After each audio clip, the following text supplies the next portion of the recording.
Chapter 643. French cuisine was all about delicacy. Even if there was a slight difference in the texture, he would be able to tell right away. Different chefs had their own understanding of delicacies. Therefore, the same dish would taste different when cooked by different chefs. There was no doubt that his taste in delicacies was still better than hers. He was extremely picky. Therefore, no matter how he purposely picked something that he thought was delicious and brought it to her mouth. However, when it came to Xianxia, whose taste was a level lower than his, he completely fell for it. It was delicious. It was as delicious as Yu Yu's cooking. However, in terms of taste, Yu Yu's cooking was still better. French cuisine was exquisite and delicious, but it was not targeted.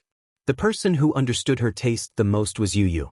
After a period of trial and error, the little guy had figured out what his mommy's taste was. Therefore, he would cater to her taste for every delicious meal. Therefore, she couldn't help but mutter, "It's delicious, but it's still not as good as Yu Yu's cooking." "You knows how to cook?" Wuxia raised his handsome eyebrows slightly. He was obviously a little surprised. As Xianxia spoke, she suddenly glared at him vigilantly. "Don't even think about it. Yu Yu only cooks for me. He's my personal chef." She looked a little smug. Wuxia couldn't help but pinch her cheeks affectionately. It was quite textured. Xianxia avoided his action and rubbed her belly. "I'm still hungry. Feed me again." Wuxia couldn't help but laugh. His gaze swept across the dining table and landed on the fresh oyster. He scooped it up with a spoon. The soft and tender flesh made him drool. Xianxia waited expectantly for his next move. Wuxia, on the other hand, continued to stuff it into his mouth. Xianxia was stunned and froze for a moment. Didn't he say that he was going to feed her after it entered his mouth? "What's wrong with you?" Xianxia's eyes were filled with silent accusation as she glared at him unhappily. She had promised to feed him, but in the end she sent it into her own mouth. Wuxia held the fresh meat between his lips and teeth, not in a hurry to swallow it. He looked back at her indifferently, as if he was silently provoking her. Xianxia was not to be outdone. She held his face and leaned over, trying to snatch the delicious food from his mouth.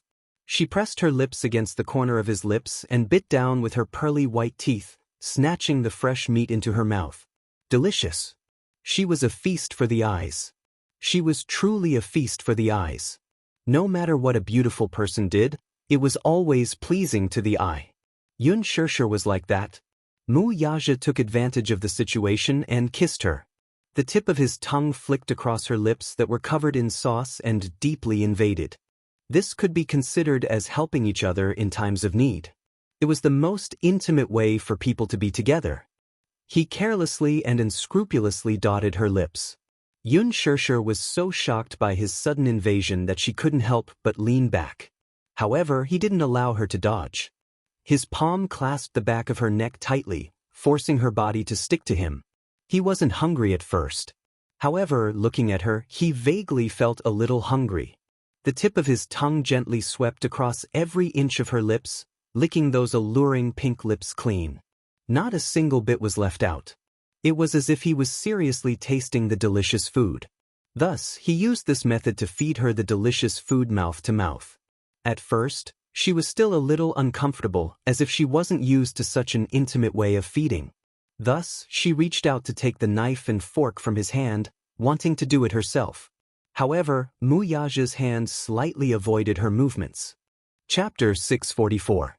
She didn't know why, but the originally tasteless meal tasted amazingly delicious in her mouth. Wuxia was an extremely clean freak. He usually didn't like anyone getting close to him. Not to mention mouth to mouth, even if someone touched his hand, he would feel a sense of disgust from the bottom of his heart. However, with this woman, he actually longed for this kind of closeness. Mouth-to-mouth feeding should have been the most primitive way of feeding. Newborn babies didn't have the ability to move, so mothers would feed food into their children's mouths in this way. However, even many couples found it difficult to adapt to this kind of method.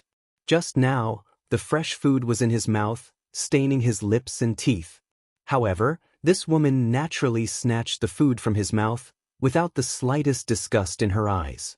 Such intimacy caused a warm feeling to grow in the depths of his heart.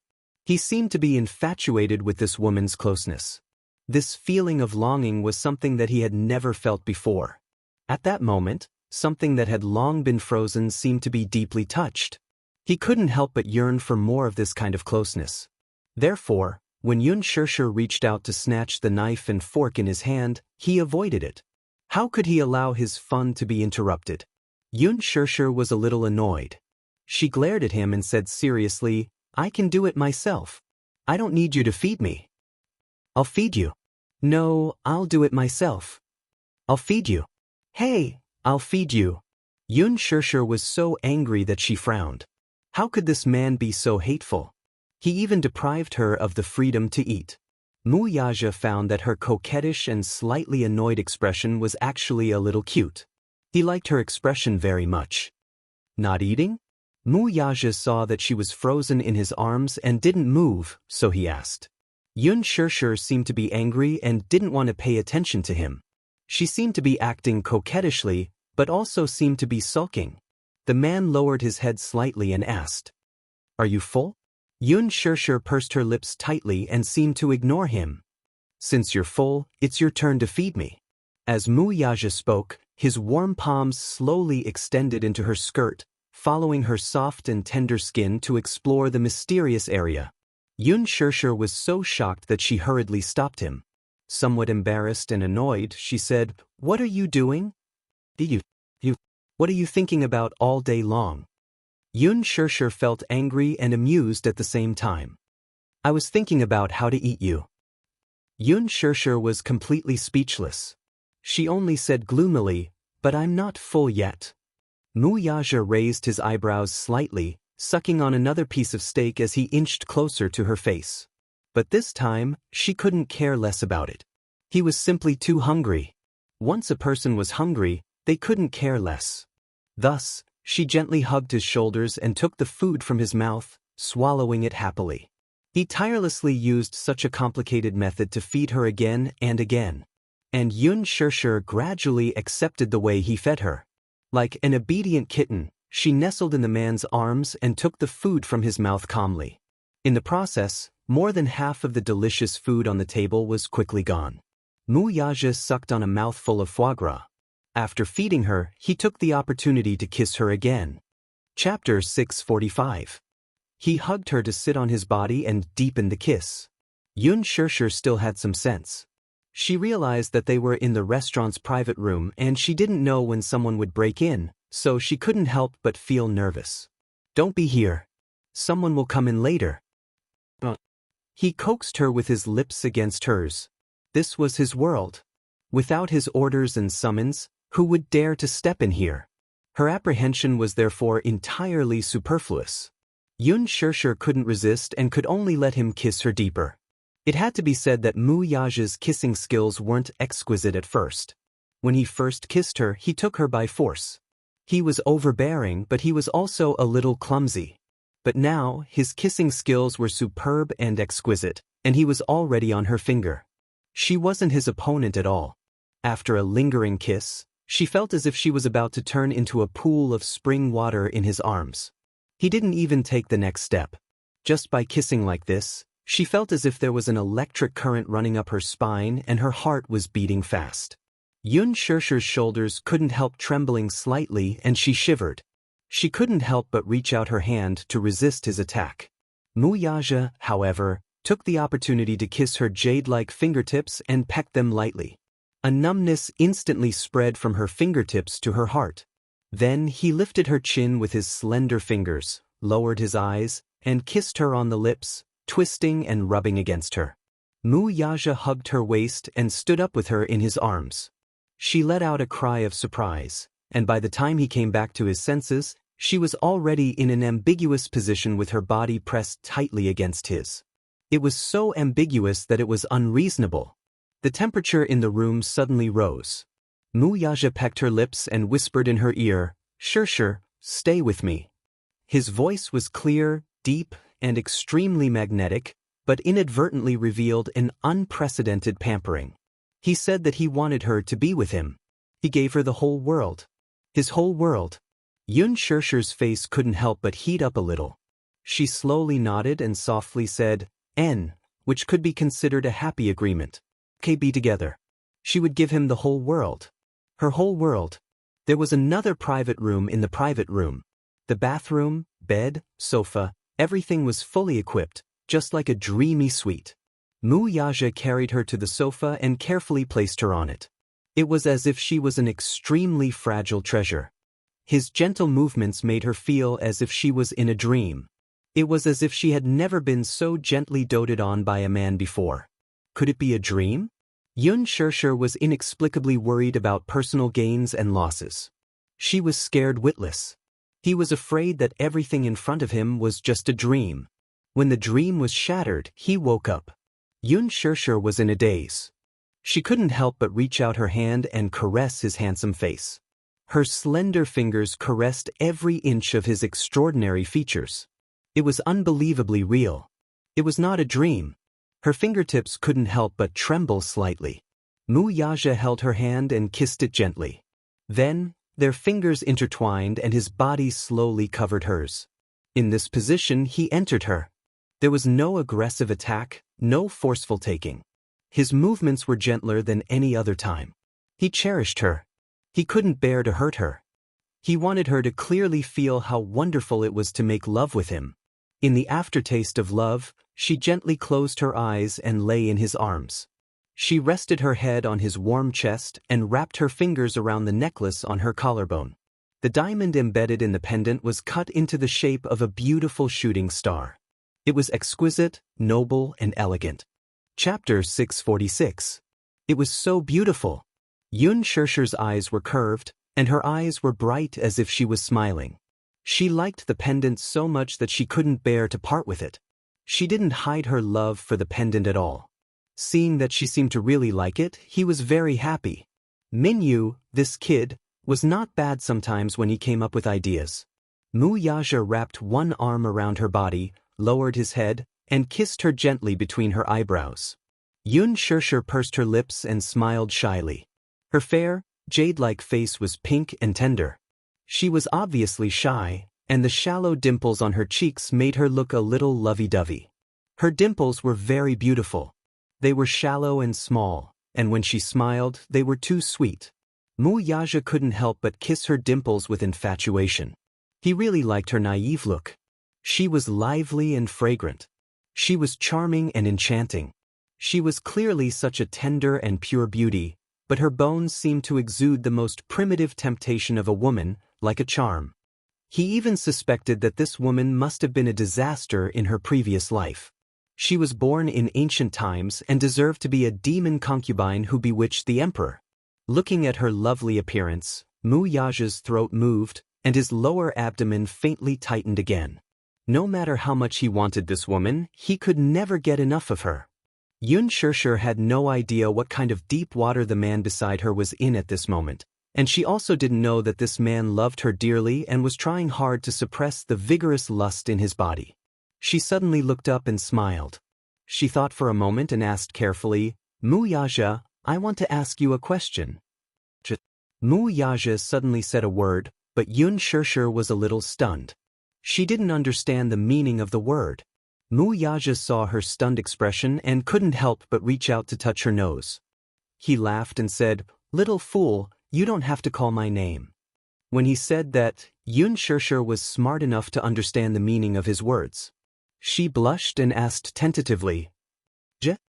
Her voice was soft and gentle, but her one word was enough to melt his bones. It was just a single syllable, but it was full of killing power. It was as if an electric current was flowing through his limbs and bones. To be able to use this title on him meant that they were the closest people to him. Yun Shirshir was the first. Her voice was soft, and it was very pleasing to the ears. He liked her calling him that. Thus, Mu Yaja lightly pecked her lips and requested, Say it again. Yun Shirshir pursed her lips. She was obviously a little shy. Say it again. Make it softer. Satisfied, Mu Yaja kissed her on the lips again as if rewarding her. The tip of his tongue traced the contours of her lips lovingly. Yun Shirshir pushed him away coquettishly. Hey, why are you like this? I just wanted to ask you a question. Let's talk about it later. Mu Yaja didn't have the heart to care about other things. He only wanted to taste her beauty and tenderness to his heart's content. Yun Shirshir saw that the handsome face was unscrupulously pressing down on her and reached out to block his lips. Can I see Xiao Yichen in the future? She murmured softly. Her face was obviously nervous and pleading. She liked Xiao Yichen very much, and she also felt sorry for this child. Chapter 647. The last time she saw this child at the amusement park, even though they had been estranged for 6 years, she still felt extremely close to him. Mother and son were connected by blood. He was, after all, her flesh and blood. She had not seen this child for 6 years, but her yearning for him had never stopped. That day, when little Yichen complained in front of her that, "Daddy doesn't want me anymore," her heart had also broken into pieces. Her heart ached for this child. When Yu was young, she studied many books on child psychology. Yu only had her as his mother. He never knew who his father was. When he was in kindergarten, Yu would often ask her if he had a father. Every time this happened, Yun Shirshir's heart would ache terribly. She had always worked hard for Yu. He only had her. Without a father, his family was not complete. Thus, she tried her best to create a happy childhood for him. She did not want him to become an emotional orphan. Yu, on the other hand, was sensible and well-behaved. Later, he did not ask about his father. The mother and son depended on each other. With her hard work, Yu did not have a lonely childhood. However, when she saw Xiao Yichen at the amusement park that day, she saw undisguised loneliness in his eyes. Lonely? This child looked very lonely. She was surprised by this turn of events. It was different from Yun Tianyu. From the moment Xiao Yichen was born with a silver spoon in his mouth, he was destined to be doted on. Yu did not have a father. Xiao Yichen, on the other hand, had a father and a mother. Logically speaking, this child should not be so lonely and should have a blissful and wonderful childhood. However, when Yun Shirshir saw Xiao Yichen's lonely and empty eyes that day, she felt as if a deep wound had been torn in her heart. The pain was unbearable. He was like a severely injured animal curled up in a corner, licking his wounds alone. It was not that Yun Shirshir was not surprised. How did this child survive for the past 6 years? Could it be that Mu Yaja did not love him enough? However, after Yun Shirshir thought about it, after understanding Mu Wanru's character, she knew that she wouldn't spend much effort on Xiao Yichen. After all, she wasn't his biological daughter. After all, it was not a piece of meat that fell from his body. When it came to Xiao Yichen, how could he expect Mu Wanru to have any maternal instincts? Did he want Mu Wanru to dote on Xiao Yichen like her own son? Presumably, Mu Wanru was only doing this for Mu Yaja's sake. On the surface, she treated Xiao Yichen like a son, but in reality, children were sensitive and could acutely sense the emotions of adults. It was obvious that Xiao Yichen was not close to Mu Wanru. As for Mu Yaja, he was Xiao Yichen's father. Naturally, he had to play the role of a strict father. In a child's heart, if a mother was a gentle harbor, then a father should be a strict and imposing figure. He should be a great hero. Without a doubt, Mu Yaja was very strict with Xiao Yichen's education. This child was really amazing. She had seen his skills. In the haunted house, his kick in the air was comparable to that of an adult man. Although he was only 6 years old, he already had the bearing of a young man in his every movement. Chapter 648. She wanted to make it up to this child.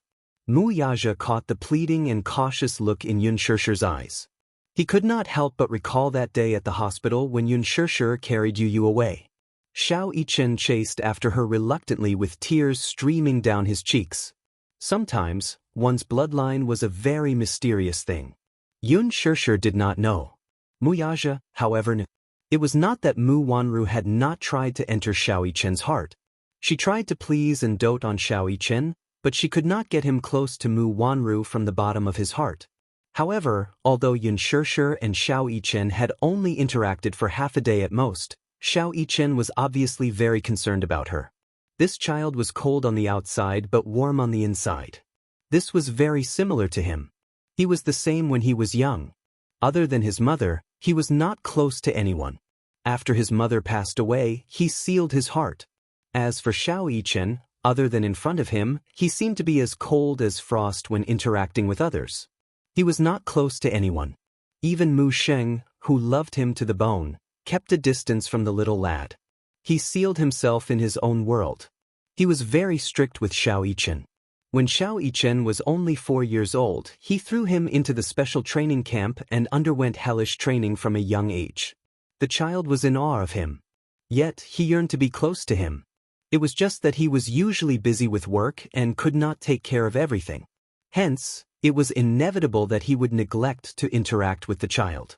Thinking of this, Mu Yaja could not help but laugh. It seemed that he was not a very qualified father. His gaze fell on her as he replied blandly, "Of course, you can." Yun Shishir was slightly stunned when she heard this. Then her eyes widened in surprise. She was caught off guard by this sudden happiness. Really? How could this man agree so easily? She was in disbelief. Yun Shishir was a woman who knew how to adapt to the circumstances. She loved Xiao Yichen very much, but she did not forget that she had signed a contract with him. The terms of the contract stated that she would unconditionally give up custody of Xiao Yichen. However, things were different now. Mu Yaja promised her that he would give her the whole world. His whole world. However, she did not ask for much. She only wanted a home. A home with him and 2 children. She initially thought that the man would, at most, promise her to meet little Yichen once in a while. She did not expect him to agree so decisively. Her heart to her heart was filled. The man's lips curled into a smile. Why not? This was their child's. Was. She was Xiao Yichen's biological mother. Why couldn't she see Xiao Yichen? Thank you. Yun Shishir smiled contentedly. Is that all? Mu Yaja lowered his eyes and looked at her. Obviously, he was not satisfied with such a simple word. Thank you? He did not need a verbal thank you. Yun Shishir was not enlightened in this aspect, so she could not understand the meaning behind his words. It was often said that a woman's heart was like a needle at the bottom of the sea. However, she did not know that a man's heart was deeper than the sea. Especially a black-bellied man like Mu Yaja. He was even more unfathomable and unpredictable. Mu Yaja lifted his chin slightly and looked at her from the corner of his eyes. The meaning in his eyes could not be more obvious. Yun Shishir understood the meaning in his eyes. This man was really a kissing maniac. Chapter 649. Yun Shishir hooked her arm around the back of his neck and pressed her lips tightly against his. Mu Yaja cupped the back of her head with his hand and deepened the kiss. Charming, deep, and reluctant to part. Just as Yun Shishir thought that she was about to suffocate, the kiss ended abruptly. Yun Shishir snuggled in his arms lazily like a kitten. Suddenly, she thought of something and said, Mu Yaja. Just as she said those 3 words, the man's light gaze landed on her face. Yun Shishir blushed and stammered. Only then did the man's lips curl into a satisfied smile. Showing, I think he's very skilled. Have you been training him since he was young? Mu Yaja replied, yes. I sent him to the training camp when he was 4. The Cheetah Commando unit was the top special forces unit. The training was not the usual harsh. The elite soldiers from the Cheetah Commando unit could not be compared to the average soldiers. They were the elite soldiers in the truest sense. It was not an exaggeration to say that they licked the blood from the muzzle. Yun Shishir could not help but click her tongue. No wonder that child skills are so abnormal. You've been training him like this since he was young? The corner of Mu Yaja's lips twitched slightly. Did this woman just say that Xiao Yichen was abnormal? May I ask, then, what was Yun Tianyo's rank? Xiao Yichen was skilled in martial arts because he had specially guided the child to this path. He had put in a lot of effort into this child. What about Yun Tianyu, though? This child was the real terror. He was self-taught in the truest sense. He was simply a business genius. It was obvious that Yun Shishir only treated him as an ordinary 6-year-old child. She did not even enroll him in a hobby course. This child, however, had naturally evolved. At the age of 7, he was already worth hundreds of millions. This was a real abnormality, all right? Compared to him, Xiao Yichen was obviously much more normal in a sense. Yun Shirshir did not notice the strange look in Mu Yaja's eyes and only rebuked him. The child is still so young, yet you're imposing so much training on him. This will hinder his development. A 6-year-old child should be at the age of being carefree. He should be given a free childhood. Xiao Yichen's talent in this area since he was young. Mu Yaja's voice. Yun Shirshir was clearly surprised by this. Mu Yaja glanced at her and smiled. If this child is properly groomed, she'll become a genius strategist. One was Yu Yu, the other was little Yichen. Things like genes were truly inconceivable. Yun Shirshir shook her head in a daze. I still think that Xiao Yichen's ability is too abnormal. It's really unscientific for a child to have the skills of an adult. Mu Yaja's brows twitched violently. This stupid woman. Compared to Yu Yu, that little demon king, Xiao Yichen was no longer abnormal. In comparison, Xiao Yichen was practically a little angel. Xiao Yichen's skills were indeed frightening, but his mentality was not much different from that of a child his age. Yun Tianyou's EQ and IQ were no longer in the category of a child. Yun Shirshir had not seen the frightening side of Yun Tianyou, but Mu Yaja had experienced this child's skills. Chapter 650. The two of them were silent for a long time. Yun Shirshir couldn't help but ask. There was a doubt that had been lingering in her heart for a long time. She had always wanted to ask him for confirmation, but she never had the chance. After thinking for a long time, she still wanted to ask him. Mu Yaja, can I ask you a question? Yun Shirshir suddenly asked. Yes, ask. Yun Shirshir suddenly sat up straight and faced him, her eyes calm. You should know my identity. Mu Yaja was stunned, but he soon understood what Yun Shirshir was referring to. After careful consideration, he decided not to hide it from her, so he confessed. I found out about your identity 6 years ago. Yun Shirshir was shocked. She would never have thought that this man would have found out about her identity 6 years ago. How did you know about my identity? Dine. He looked up. Have you forgotten? 6 years ago, before you signed the surrogacy contract, you did a blood test. Your blood sample report shows that your blood type is MNS-SU. This blood type is very rare, the rarest of the rare blood types. Yun Shirshir frowned slightly. Her blood type was indeed very rare in the world. But how could you be so sure that I'm Mu Qingqing's daughter just based on my blood type? Yun Shirshir asked. You know, there are many coincidences. Maybe it's just a coincidence. He looked at her and suddenly said, You look very much like her, very much like her. They were exactly the same. Especially her temperament and charm, it was impossible to replicate. If her photo was placed next to Mu Qingqing's, no one would suspect that they were not mother and daughter. Mu Yaja still retained the appearance of Mu Qingqing when she was young in the depths of his memory.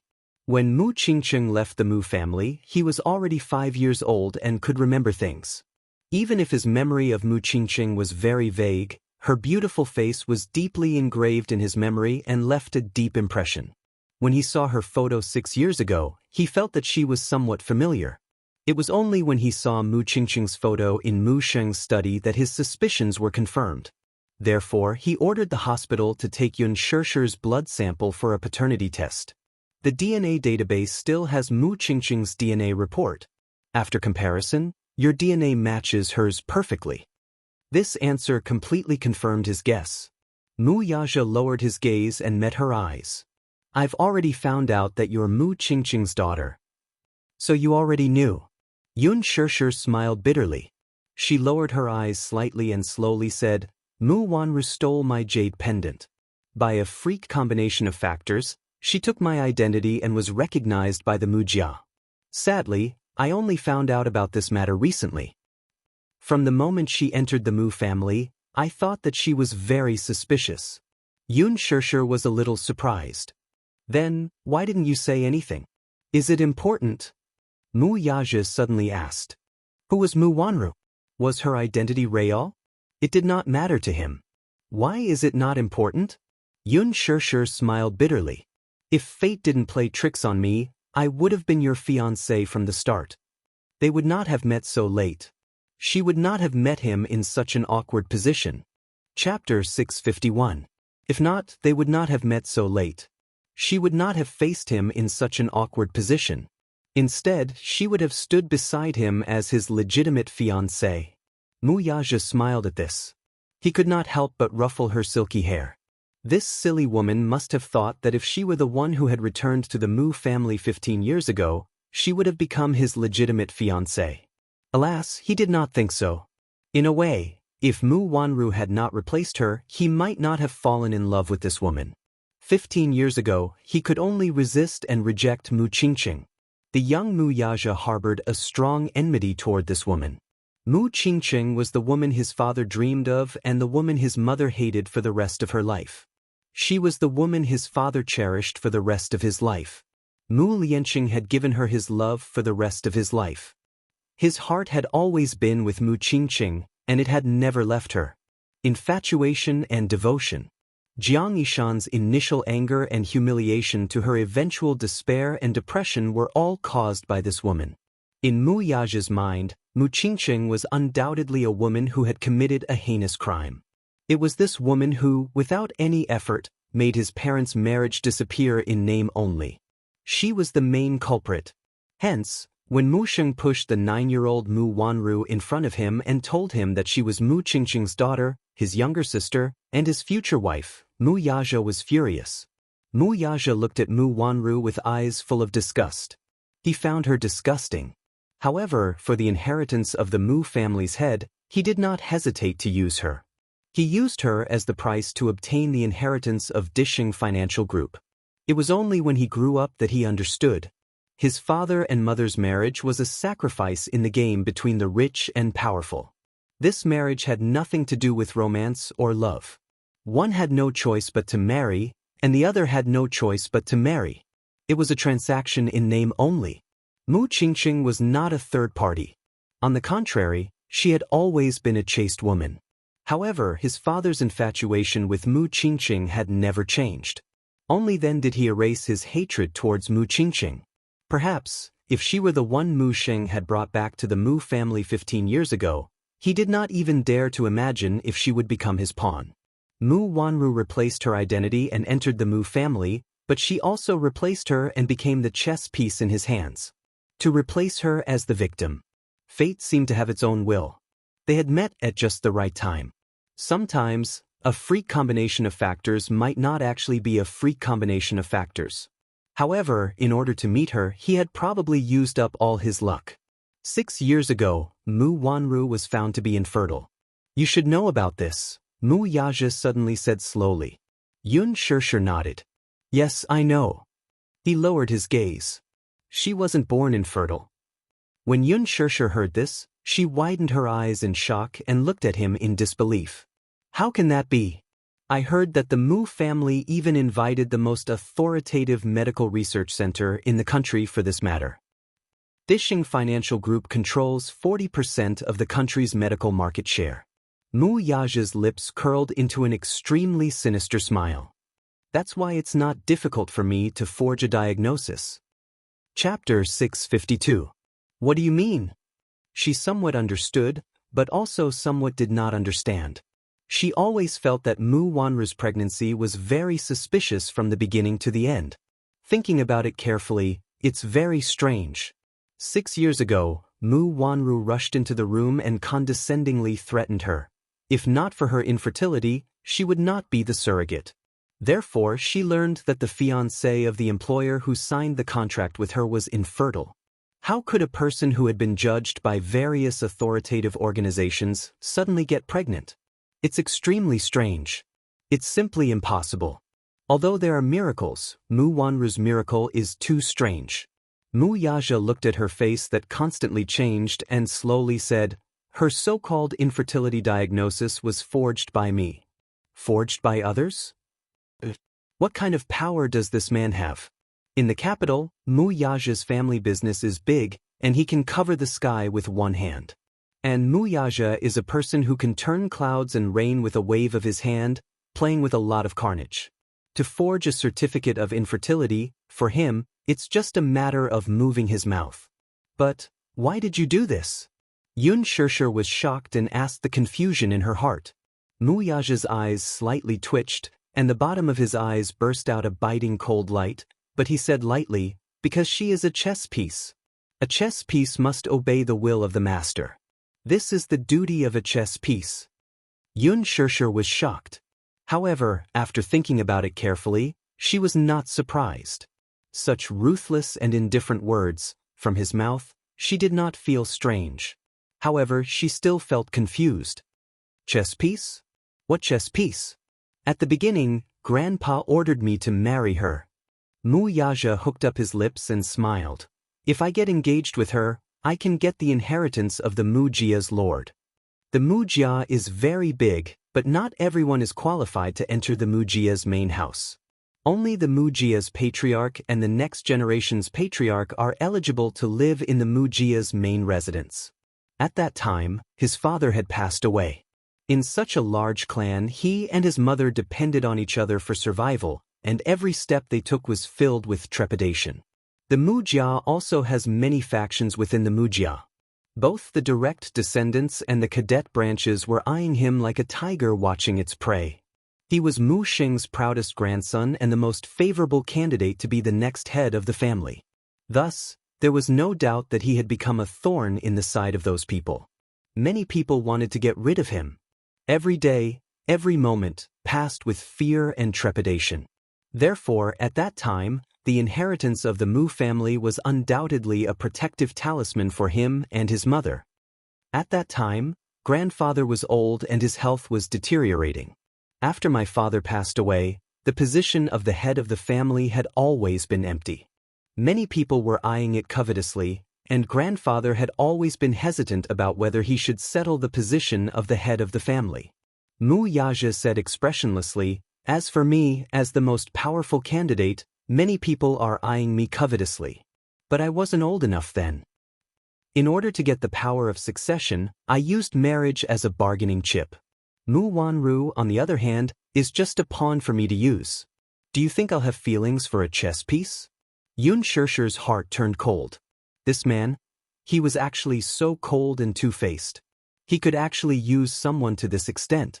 If Mu Wanru knew that her infertility diagnosis was all used by this man, and she was the victim of his schemes, how would she feel? Chapter 653. She felt that Mu Wanru was really pitiful. She was so affectionate to the man she loved, but in the end, she didn't know that she was just a pawn in Muyaja's hands. Pitiful, sad, but she didn't feel sympathy. Wasn't she asking for all this? Xianxia was shocked and couldn't help but feel that it was unbelievable. Then, if it was her who returned to the Mu family 15 years ago, would she also become a pawn of a man? Then, she's pregnant now. Whose is the child? She asked carefully. Muyaja glanced at her and then said, "It's not mine." "Then whose is it?" "Alan, my personal assistant. You probably haven't seen him before." Xianxia thought about it carefully for a while. Amidst her thoughts, she quickly realized that she might have seen this man before. That day in the bathroom of the restaurant, she had seen a man who had an ambiguous relationship with Mu Wanru. Although Mu Wanru appeared to be distant from him, from the man's behavior and expression, and even the way he looked at Mu Wanru, it was silently announcing the intimate relationship between them. How intimate? She didn't know. "I've seen that man. He looks clean and gentle. He's probably the Alan you mentioned." "When?" "Just a few days ago, I met him in a restaurant." "You saw him? What did she say to you?" Xianxia's expression changed. "She told me that she's pregnant with your flesh and blood." Muyaja played with her fingers with interest, then suddenly looked up and glanced at her playfully. "So, you're jealous?" It was not a rhetorical question, but a statement. Because of jealousy, she put his number on the blacklist. Xianxia denied stubbornly. Muyaja obviously didn't believe her, and there was a playful smile in his eyes. "Little liar, you're obviously jealous." "No." He smiled indulgently, but did not intend to argue with this woman who did not mean what she said. She didn't expect this little fool to be so arrogant. He liked her arrogance. He liked everything about her. Xianxia stared at his handsome face and suddenly burst into laughter. She couldn't hide the smile on her face. "What are you laughing at?" Mu Yaja frowned and asked in confusion. Our young master Mu has been cuckolded. Yun Shirshir teased mercilessly. Mu Yaja's expression instantly changed, and his eyes suddenly became as cold as ice. It doesn't count. Huh? He suddenly stood up and grabbed her wrists, pulling her into his embrace. Yun Shirshir was caught off guard and fell into his arms. Mu Yaja lifted her chin and said word by word, "You are my woman." "She's not." Yun Shirshir was shocked, and her eyes widened. "So, it doesn't count. I'm just joking and you're taking it seriously?" Yun Shirshir covered her mouth and laughed. "Mu Yaja, you're really like a child sometimes." "No." Mu Yaja lowered his gaze and hugged her in his arms. Lowering his head, he pecked her fingertips and breathed out, "I'm your man." Yun Shirshir's cheeks blushed, and she pursed her lips without saying a word. "I'm your man, so I'll protect you." This was a responsibility that he had to fulfill as her man. She looked up and gently bit her lower lip with her pearly white teeth. Chapter 654. Her heart was deeply touched by his words. "Mu Yaja, are you not letting me into the Mu family to protect me?" "Why do you ask?" "Intuition, I guess." Yun Shirshir's eyes curved as her lips curled up slightly. "The Mu family gives me the feeling that it's a tiger's den. It doesn't feel warm at all. The family I want isn't like this. I won't let you step into such a scary place." Mu Yaja caressed her flawless face and could not help but touch her eyelashes. "I'll protect you and you well." Xianxia was sent to the hospital by a friend. The abrasions had already scabbed over, and the doctor cleaned and bandaged them for her. For an ordinary person, this was not considered a serious injury. However, for Xianxia, who had never suffered any injuries since she was young, this was probably the most serious one she had ever suffered. Along the way, she was depressed. When she thought of Yun Shirshir's heart-wrenching words, she felt extremely aggrieved. When Jiang Qiming and Song Yunxi saw her return, they wanted to invite her to eat dessert. However, when they saw her worried face and her limping, they looked at each other in shock. Jiang Qiming's heart ached and she immediately went forward to ask, "Enya? What happened to you?" Song Yunxi also hugged her shoulders nervously and asked a few questions. Xianxia did not say a word. He lowered his head until he saw the bandaged wound on her knee. He scanned her from head to toe and saw that there were different degrees of abrasions all over her body. She was in a sorry state. "Enya, what happened to you?" Song Yunxi was a little anxious. "Why are you covered in injuries?" "Boo-hoo, brother." Xianxia's nose twitched. In the end, she could not hold it in and threw herself into his arms, wailing bitterly. "Enya, what happened to you? Why are you like this? What exactly happened? Tell me." Jiang Qiming was also anxious at the side. However, Xianxia just kept crying sadly. She curled up in Song Yunxi's arms and cried as if the world was about to collapse. Song Yunxi's heart ached and she was at a loss. However, at this moment, she didn't know what to do with her precious little sister. Jiang Qiming was also anxious at the side. Xianxia had always been the princess of the Song Yunxi family. She was the apple of her parents' eye and was especially doted on. However, when Jiang Qiming saw her precious daughter crying wantonly in Song Yunxi's arms, she could not help but feel a knife in her heart. But she couldn't do anything about her daughter. Her daughter had always liked to stick to her since she was young, but for some reason, after puberty, she became less close to her. No matter what happened, he rarely mentioned it to her. Perhaps it was because he had matured and some things were inconvenient to tell her. Therefore, as her mother, Xianxia rarely told her what was on her mind. Instead, she was very close to Song Yunxi and would tell her everything. After all, Song Yunxi was the eldest brother in the family, and he loved his two younger sisters very much. Xianxia was very dependent on him. Hence, Jiang Qiming gave Song Yunxi a look. The latter understood and lowered his head to Xianxia. "Enya, tell me if there's anything. Brother will make a decision for you, okay?" Xianxia nodded slowly and said in a choked voice, "Brother, I'm so sad. I feel like I can't breathe." She thought of Yun Shirshir's provocation in front of her. Every single word of his was still ringing in her ears. Chapter 655. She did not believe it. She really did not believe that Xianxia was Brother Mu's beloved woman. She also did not believe that Xianxia was her and Brother Mu's child.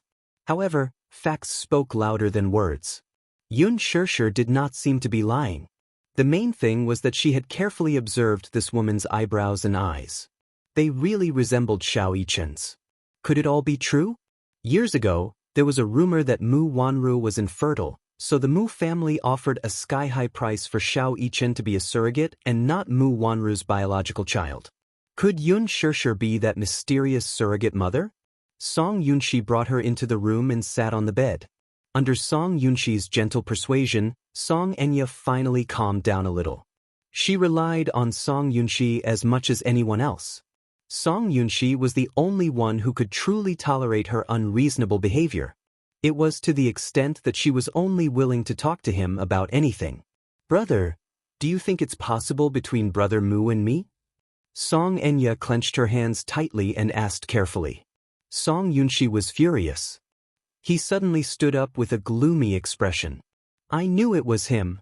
Other than him, no one else has the ability to make you so distracted." He paced back and forth on the spot. Suddenly, he squatted in front of her and held her shoulders tightly. He asked seriously, "Silly sister, do you like that man so much? I've told you many times that it's impossible between you and him. Didn't I tell you to give up?" "I like him. I've liked him for more than 10 years. You're asking me to give up just like that? I can't take it lying down, brother." She pouted. "But you're related to him by blood. No one knows better than you whether it's possible between you and him." Song Yunxi slammed the table in anger. His sister had liked to stick to Mu Yaja since she was young. When they were young, she would follow him and call Mu Yaja uncle. But without the adolescent years of a young girl's heart, she felt that this uncle was constantly reminding her of their blood relationship. She deceived herself and changed the way she addressed Mu Yaja. It was as if this would shorten the distance between them. He didn't know what this girl was thinking. She was always talking about Brother Mu, Brother Mu. It was as if she had lost her mind. He was possessed by her. Irritated, Song Yunxi rubbed the hair on his forehead and glared at her in exasperation. The Missy was taken aback by his anger, but she persisted. "So what if we're related by blood? I like Brother Mu and want to marry him." "Nonsense. You're just messing around." Song Yunxi stood up angrily. "Song Enya, you and I should call him uncle. You're his niece. It's fine if you don't call him Uncle Mu, but you keep saying that you want to be with him. Don't you know that this is indecent? If word gets out that you're doing this, it'll only embarrass the Song family.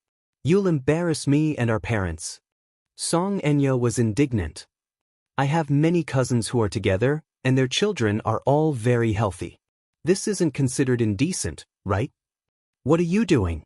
Are you lying to yourself?" Song Yunxi glared at her angrily and could not help but reach out to poke her head. "Use your brain and think about it. If you marry your uncle, what will outsiders think?" Chapter 656. "You!" Song Yunxi pointed at her and cried out in anger. Song Enya glared at her and pursed her lips stubbornly. However, looking at the tears in her eyes, Song Yunxi's heart softened. "Let's not talk about this anymore. It's useless for me to talk about this. You'll figure it out sooner or later." Song Yunxi could only comfort herself and hope that her sister would completely give up on Mu Yaja one day. Even in the wealthy families, such marriages between cousins were not uncommon. However, the Song family had been a famous scholarly family in the capital for generations, especially during old Master Song's generation. They were one of the 10 founding generals of the country and had outstanding achievements. Their status in the capital was important and illustrious. Even the Mu family had to give the Song family some face. Therefore, the Song family was strict. If old Master Song knew about this, he would probably be so angry that he would expel Song Enya from the family. Song Yunxi naturally could not let her sister go astray and sit back and do nothing. "I can't figure it out. I really can't figure it out. I thought Brother Mu doted on me the most. I thought he liked me too." Song Enya could not figure it out no matter how hard she tried. She was the person Mu Yaja had always doted on the most. Even Mu Wanru, his fiancée, he had never doted on her so much. In Song Enya's eyes, Mu Yaja was cold to everyone else, but toward her, he doted on her in every possible way. She thought that she must be very special in Mu Yaja's heart. However, tonight's incident had dealt him a huge blow. There's a reason why he dotes on you so much. Don't you know? Song Yunshi felt that she was hopeless. What's the reason? Because you look very similar to Auntie Jiang. Song Yunshi sat in front of her and carefully looked at her face. From the photo, you look almost exactly the same. When Auntie Jiang passed away, almost no one could get close to Uncle Mu. Only you, because of your face, gave him great comfort. It is precisely because your face is similar to Auntie Jiang's that he would pour his longing for Auntie Jiang onto you. The so-called love, to put it bluntly, you are just a substitute. Understand? Auntie Jiang and I look alike? Song Enya touched her face in disbelief. She was obviously confused by Song Yunshi's words. Seeing her confused look, Song Yunshi was a little surprised. Didn't Uncle Mu mention it to you? He had heard about this from Jiang Qiming. Song Enya's face was very similar to Jiang Yishan's. When Jiang Yishan passed away, Mu Yaja locked himself in his room and did not come out. He did not eat or drink. In the Mu family, Mu Yaja's affection for his mother was deeper than anyone else's. The death of his beloved family member was a heavy blow to him. At that time, Jiang Qiming brought Song Enya to the Mu family to attend Jiang Yishan's funeral and mourn. That was the first time he saw little Enya. At that time, Mu Yaja, who was still young, stared at her for a long time. His face was expressionless as tears streamed down his face. He hugged her tightly in his arms. The more he missed Jiang Yishan, the more he doted on Song Enya. Song Enya was undoubtedly Mu Yaja's sustenance. He thought that Song Enya knew about this. Chapter 657. Song Yunshi sighed helplessly. That's because Auntie is the deepest pain in his heart. That's why he rarely mentions her. Song Enya was silent for a while before she suddenly asked, "Brother, do you have Auntie's photo?" "What do you want to do?" "I'm curious. I've never seen Auntie's face before. After hearing what you said, I also want to see how similar I look to her." Song Enya said matter-of-factly. Song Yunshi pulled out a photo from the album. It was the only photo of the sisters, Jiang Qiming and Jiang Yishan. Song Enya took a look. Indeed, her facial features were very similar to Jiang Yishan's.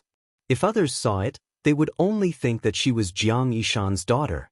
She stared at the photo in a daze. So, the reason Brother Mu doted on her so much was because she had a face similar to Auntie's? Song Enya stared at the photo and could not help caressing her cheek. The corners of her lips curled into a sly, deep arc.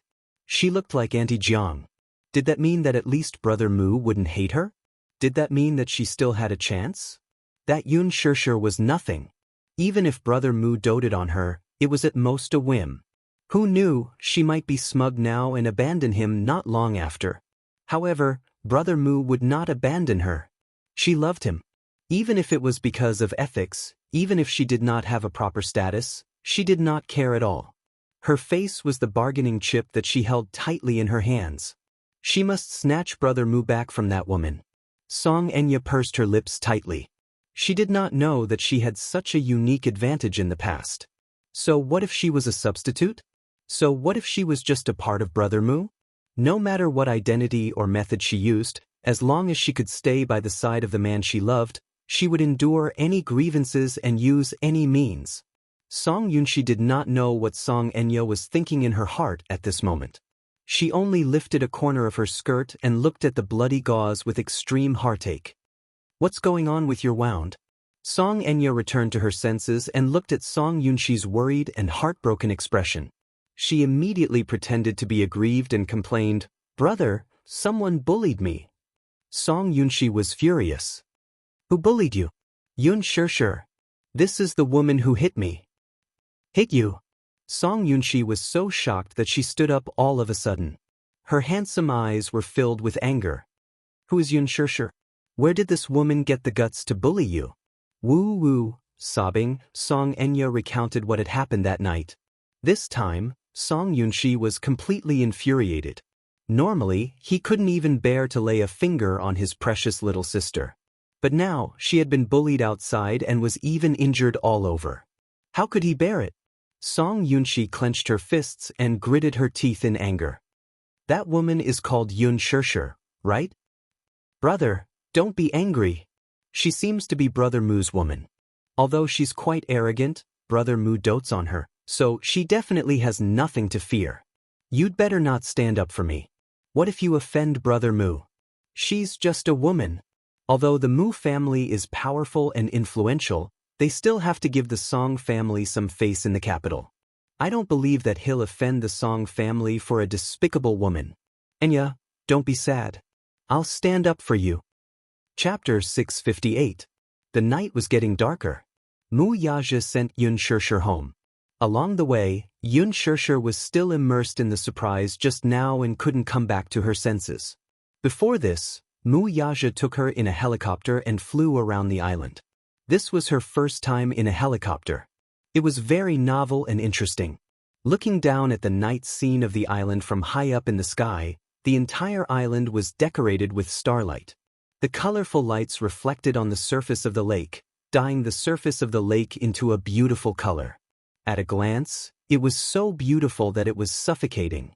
Even though she was a little nervous when she boarded the helicopter for the first time, when she looked down at Huxin Island, she was deeply impressed by the beautiful scenery. No wonder it was said that all girls dreamed of going on a date with the man they loved in a Bali restaurant. No matter how big or small, it was so romantic that it made people feel as if they had entered a fantasy world. The night wind blew, and Huxin Island seemed to be surrounded by a sea of stars. However, the surprise was far more than she had imagined. When she walked down from the helicopter, under the cluster of fireworks, more than 10,000 roses almost covered the ground. She couldn't help but have the illusion that she was in a sea of flowers. In the past, when she was still in school, she often saw couples sending roses to each other. 1, 2, and even some boys sent a car full of roses to make the girls happy. At that time, she thought that sending roses was really tacky. Was there no other way to express romance?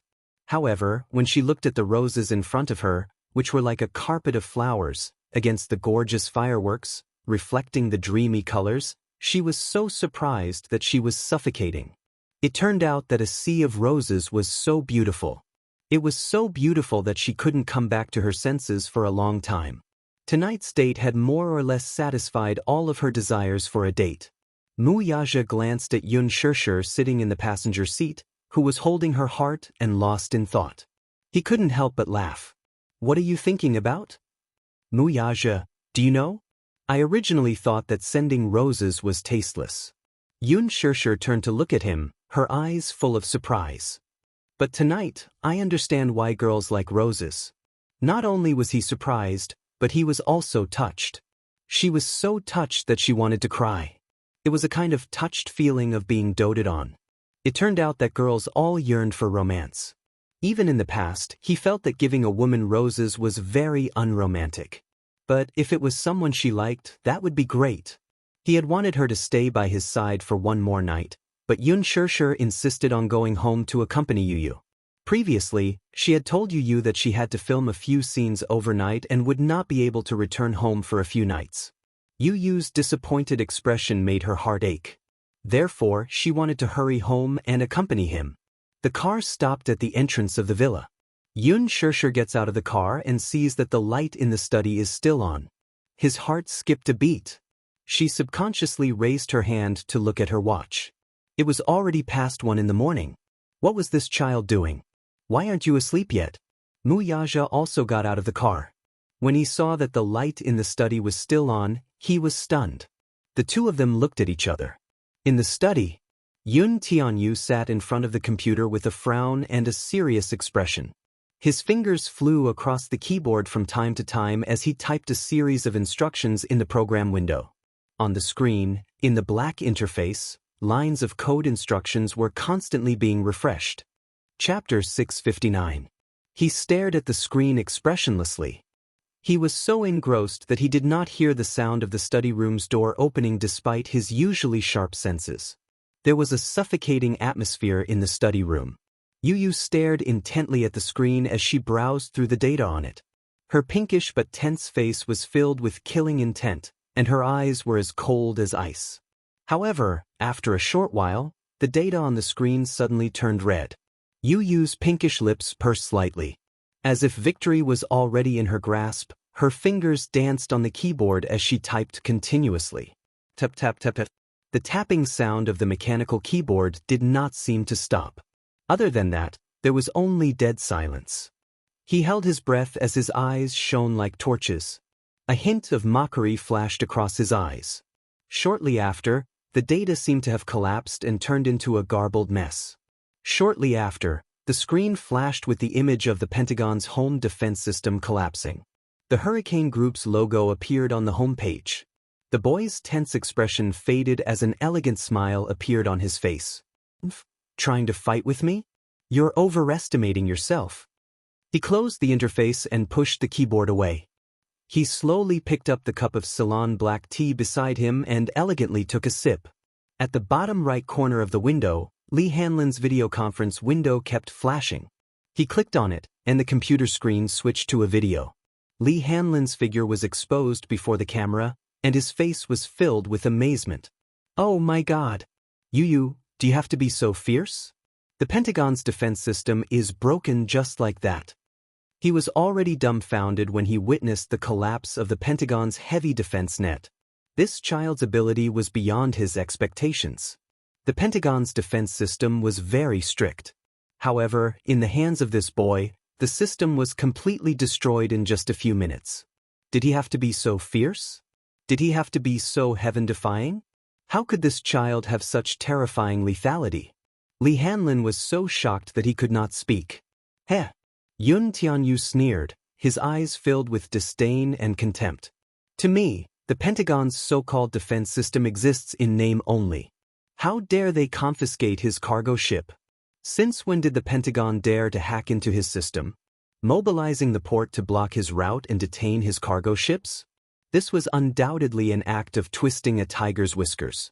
In the history of the American government, presidents would always do a few stupid things when they were in power. These newly appointed government officials actually dared to provoke him? Good, very good. Since they didn't know the rules, he didn't mind teaching them a lesson. This transaction was extremely important to him. Although the North American market was not under his jurisdiction, this sea route was under his control. How dare they block his path? Courting death. Since they dared to do such a thing, they couldn't blame him for being ruthless. Now that he had breached the defensive net, the Pentagon had suffered a great loss. It would probably take some time for them to recover. When Li Hanlin heard his arrogant tone, he was even more impressed. He even began to wonder if this child had a genetic mutation. Comparing oneself to others was indeed infuriating. He couldn't even type the Wubi input method smoothly. However, this child was already able to break through the Pentagon's defense net in a short period of time. Chapter 660. Yun Tianyu tapped his fingertips on the table. Just as he was deep in thought, he suddenly felt that something was amiss. On the screen, Li Hanlin suddenly stopped talking. His eyes were fixed on something behind him. Yun Tianyu was a little creeped out by his gaze. Where are you looking? Mommy. Li Hanlin opened his mouth in a daze. Mommy? Feeling suspicious, Yun Tianyu followed his line of sight. Behind him, Yun Shirshir stood rooted to the ground with a look of bewilderment. Mu Yaja, who was standing beside her, had an unfathomable look on his face. Mommy! Yu was instantly scared out of his wits by the ghostly appearance of the two people. His heart almost stopped beating at that moment. He stood up straight from the leather chair in shock and subconsciously reached out to turn off the computer screen. His guilty conscience action made the expression on Yun Shirshir's face even weirder. Seeing this, Mu Yaja's smile gradually deepened. He was scared witless by Yun Shirshir's doubtful gaze. Mommy, why did she come back at this time? Did she not say that she would be staying with the production team for a period of time and could not return home? He counted the days. She should be back the day after tomorrow at the earliest. Why was she now? Also, when did the two of them enter his study room? Like ghosts, they appeared behind him without a sound and did not say a word. Yu patted his chest. He was scared to death. Did they have to be so scary? It was scary enough to scare someone to death, all right? He did not know when they came in and how much of his words they had heard. Yu glanced at Mu Yaja again and felt even more bewildered. Why was he here too? Mommy, why you back at this time? Yu changed from her kingly aura to that of an adorable little fairy. She reached out and tugged at Yun Shirshir's sleeve. Her tone was coquettish. Yun Shirshir stared at the changes in his expression. Suddenly, she asked in confusion, "Darling, what were you doing just now?" Yu looked nervous and played dumb. "I didn't do anything." He glanced at Mu Yaja warily. However, he had an "I know what you're doing" expression on his face. His heart trembled. Mommy didn't know much about things on a deeper level, so she naturally couldn't understand what he was doing just now. But Mu Yaja was different. Even if he didn't understand, he should at least understand some of what he said. Little Munchkin was a little worried. The situation just now was so intense that he could not spare any energy to pay attention to the things around him. Therefore, he did not notice when they opened the door and entered the study. She didn't even notice the sound of footsteps. Really? Yun Shirshir saw that he looked extremely guilty and was a little suspicious. "But I think I heard you say something about courting death?" Yu was her gentle little god, her adorable little angel. How could he possibly say such cruel words? Yu's brain suddenly stopped working. After thinking carefully, he immediately explained, "No. Mommy, don't think too much. Yu was playing a game." "Game? Red alert." Yu explained, "It's a strategy game." "Then why did you say the pentagon?" "This is how the game is played. You can win if you occupy the pentagon." Yu explained with a face full of cold sweat. She kept looking at Mu Yaja's expression. Chapter 661. The man's light gaze landed on him. Obviously, he understood what he was doing just now. This son of his was more impressive than he had imagined. He could actually break through the Pentagon's security system effortlessly. The student had surpassed the master. The father and son exchanged a look, each keeping a secret from the other. Yun Shirshir was skeptical. "Really? It's true. Mommy, Yu is really playing a game." Yun Tianyu pursed his lips aggrievedly. His innocent and naive eyes were like those of a Bambi fawn as he launched a gentle attack on her. Yun Shirshir was finally defeated, but she could not help reprimanding him. "You should pay attention to the time when playing a game. It's already so late. Didn't I tell you to go to bed on time every day? Mommy isn't home, so why are you fooling around?" Yu heaved a sigh of relief when he heard this. It seemed that his mommy believed him. Immediately, a pitiful expression appeared on his face. "I'm sorry, Mommy. I was wrong. I didn't do it on purpose. It's just that this round took longer than usual. Yu won't do it again. There won't be a next time." Yun Shirshir reprimanded him. Yu immediately nodded his head and pleaded, "Mommy, Yu is really hungry. Mommy will cook some noodles for you, okay?" With that, he pitifully tugged at the corner of her clothes and acted coquettishly. "I really don't know what to do with you." Yun Shirshir's heart softened. "I'll cook some noodles for you. Quickly tidy up the study room and go to bed after eating." "Okay." Yun Tianyu immediately cheered and clapped his hands in joy. Yun Shirshir helplessly reached out to pat his head and left the study room to cook noodles. The father and son were left standing in the study room, facing each other. The gentleness and cuteness on Yun Tianyu's face instantly faded as he looked coldly at Mu Yaja. With an unfriendly look, he questioned, "Mu Yaja, why are you here?" Mu Yaja looked down at him and couldn't help but say, "Ungrateful brat." Yun Tianyu frowned, not understanding what he was talking about. Mu Yaja smiled wickedly and squatted down to look him in the eye. "When you lied to your mommy just now, I was kind enough not to expose you. Is this how you treat me the moment your mommy left?" "I'm not lying. I'm just playing a game." Little Munchkin shrugged innocently. Breaching the Pentagon's security program was indeed like a simple and low-level game to him. It was not even challenging at all. He wasn't lying and he never lied to his mommy. He was a good boy.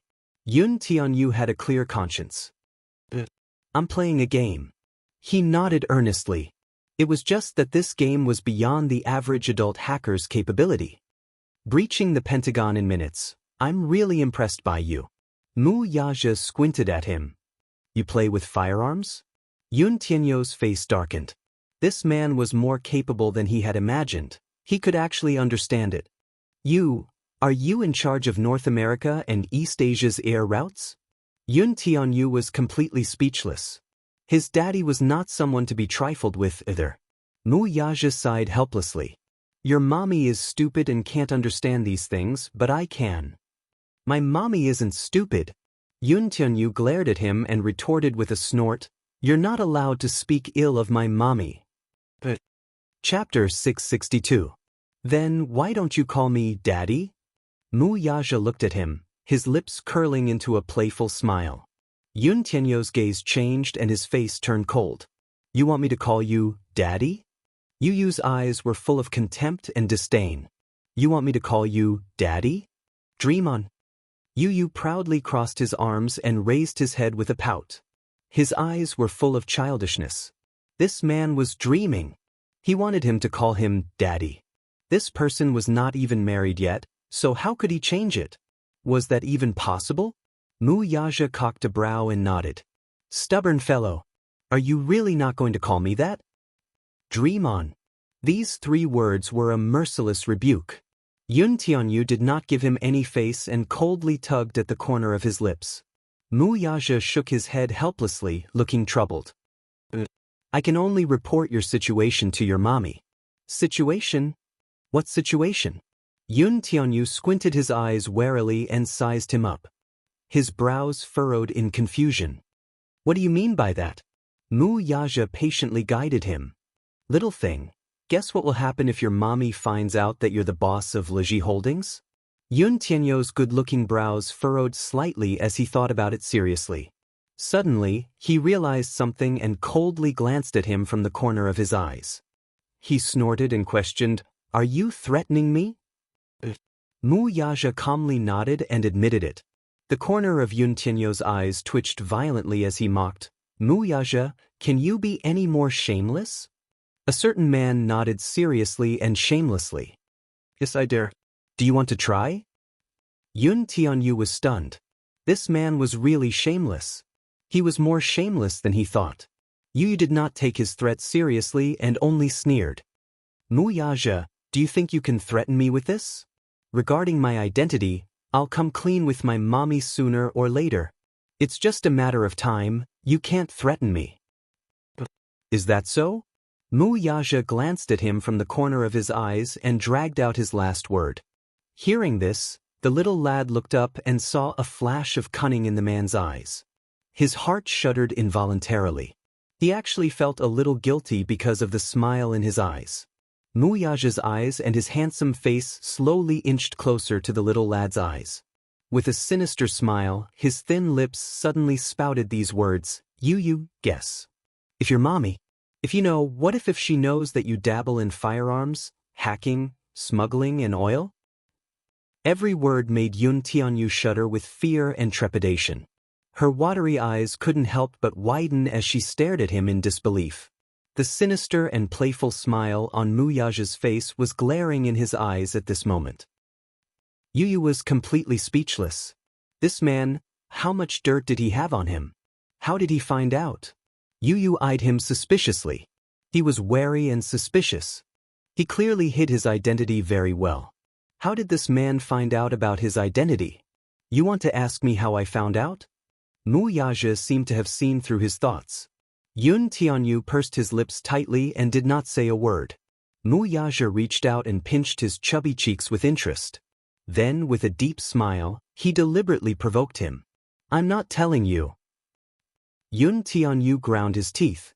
Chapter 663. What a pervert! Yun Tianyu was infuriated by his repulsive look, but he could do nothing about it. Mu Yaja rubbed his chin and asked curiously, When did you start playing with firearms? Is there a need for me to tell you? It should be last May when you officially joined Hurricane Group, right? Mu Yaja blinked. Yun Tianyu was stunned again. This man was truly a pervert. He clearly knew everything, yet he still asked him. I just want to see if you're honest with Daddy. Mu Yaja saw through his thoughts again and explained. Yun Tianyu's face was stiff and distorted. Did he have the ability to read minds or what? Could he tell what he was thinking with just one look? Yun Tianyu stared at his eyes suspiciously, trying to find some strange secret on his face. Mu Yaja lazily said, "Stop looking, I don't know how to read minds." Yu Yu's lips twitched. *CK. No, I can't get angry and I can't swear. If Mommy comes in and sees me freaking out, I'll be done for. Be a gentleman. Be elegant. Be a gentleman. Be elegant.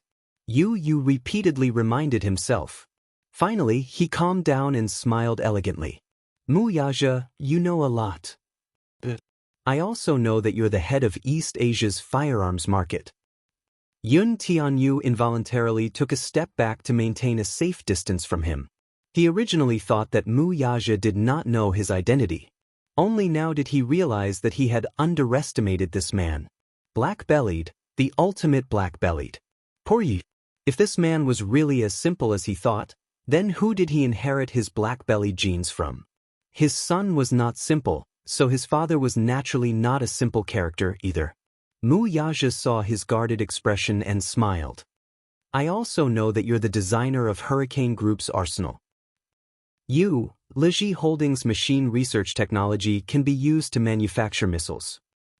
Yun Tianyu could no longer hold it in. Where did you find out about this? Yes, I've been to your study room. Mu Yaja smiled evilly. There are a lot of design drawings on your computer. In addition, there's also the research technology for quantum computers. Yun Tianyu's face drained of color. You've cracked my computer? Yes, Mu Yaja gave a concise answer. That day, before flying to England and before Yun Shishir returned home, he browsed through Yun Tianyu's study room. There were many design drawings hidden under the desk. Initially, he had thought that these drawings were for Liji Holdings' machines and technologies.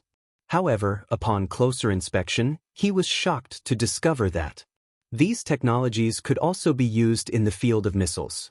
Turning on the computer, he broke through the 3 layers of defense that Little Munchkin had set up.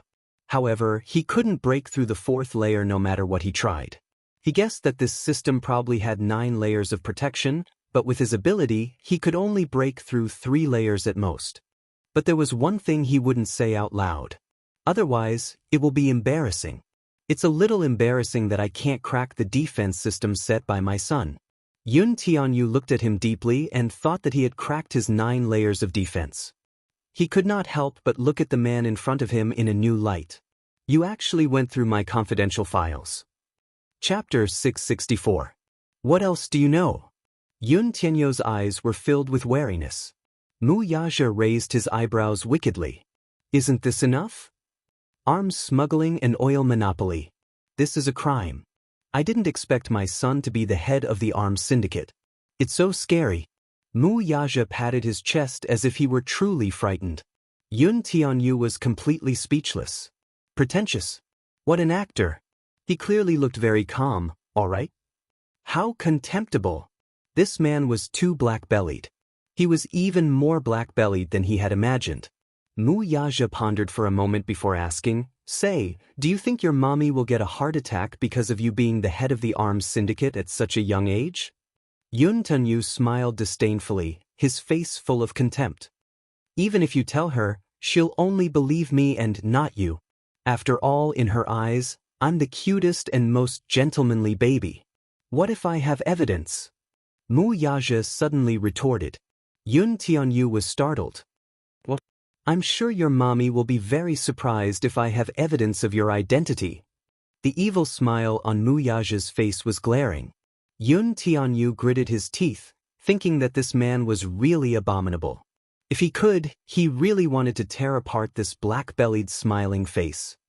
Your mommy is like a pure and innocent little rabbit. If she knows that her son is the head of the arms syndicate, won't she be frightened? Yun Tianyu pressed, How much do you know? Mu Yaja looked up at the sky. He put on an innocent look as if he knew nothing. However, Yun Tianyu knew that this man probably knew everything about him. No matter how unwilling he was, he had to compromise. With a frown and pursed lips, he asked, "What's the condition of confidentiality?" "Let me hear you call me Daddy." Mu Yaja raised his arrogant chin. The topic was back to square one again. Yun Tianyou's face flushed red. It was so hot that it almost emitted smoke. How embarrassing. If he did not call him that, he was really afraid that this man would tell his mommy about his identity. If mommy knew that he was playing with firearms and oil, wouldn't she be so scared that she would have a heart attack, as he said? She might even destroy him. He dared not imagine what kind of scary situation that would be. He originally intended to keep this matter a secret. He thought that Mu Yaja would not be able to find out his identity. He did not expect that he had underestimated this man. Yun Tianyu gritted his teeth and gave him a sidelong glance before turning around. With his back facing his father, he held the corner of the table for support and practically squeezed out 2 words through gritted teeth. "Dad, she was gnashing her teeth in humiliation." His voice was as soft as a mosquito, almost inaudible.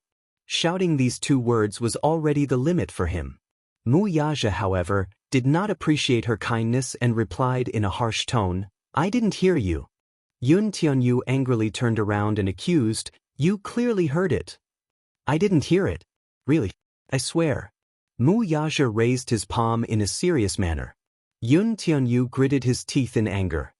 "Mu Yaja, do you believe that I'll blow up your Mu Group's headquarters?" Mu Yaja said, "Son, you're so cruel. I'm going to tell your mommy."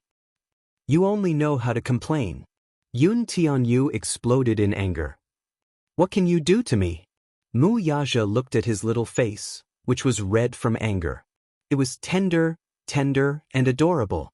He could not help but pinch it. Chapter 665. Call me Daddy. Daddy, your voice is a little soft. Yu clenched his fists and decided to bear with it. "Daddy, can't you be gentler?" "Daddy?"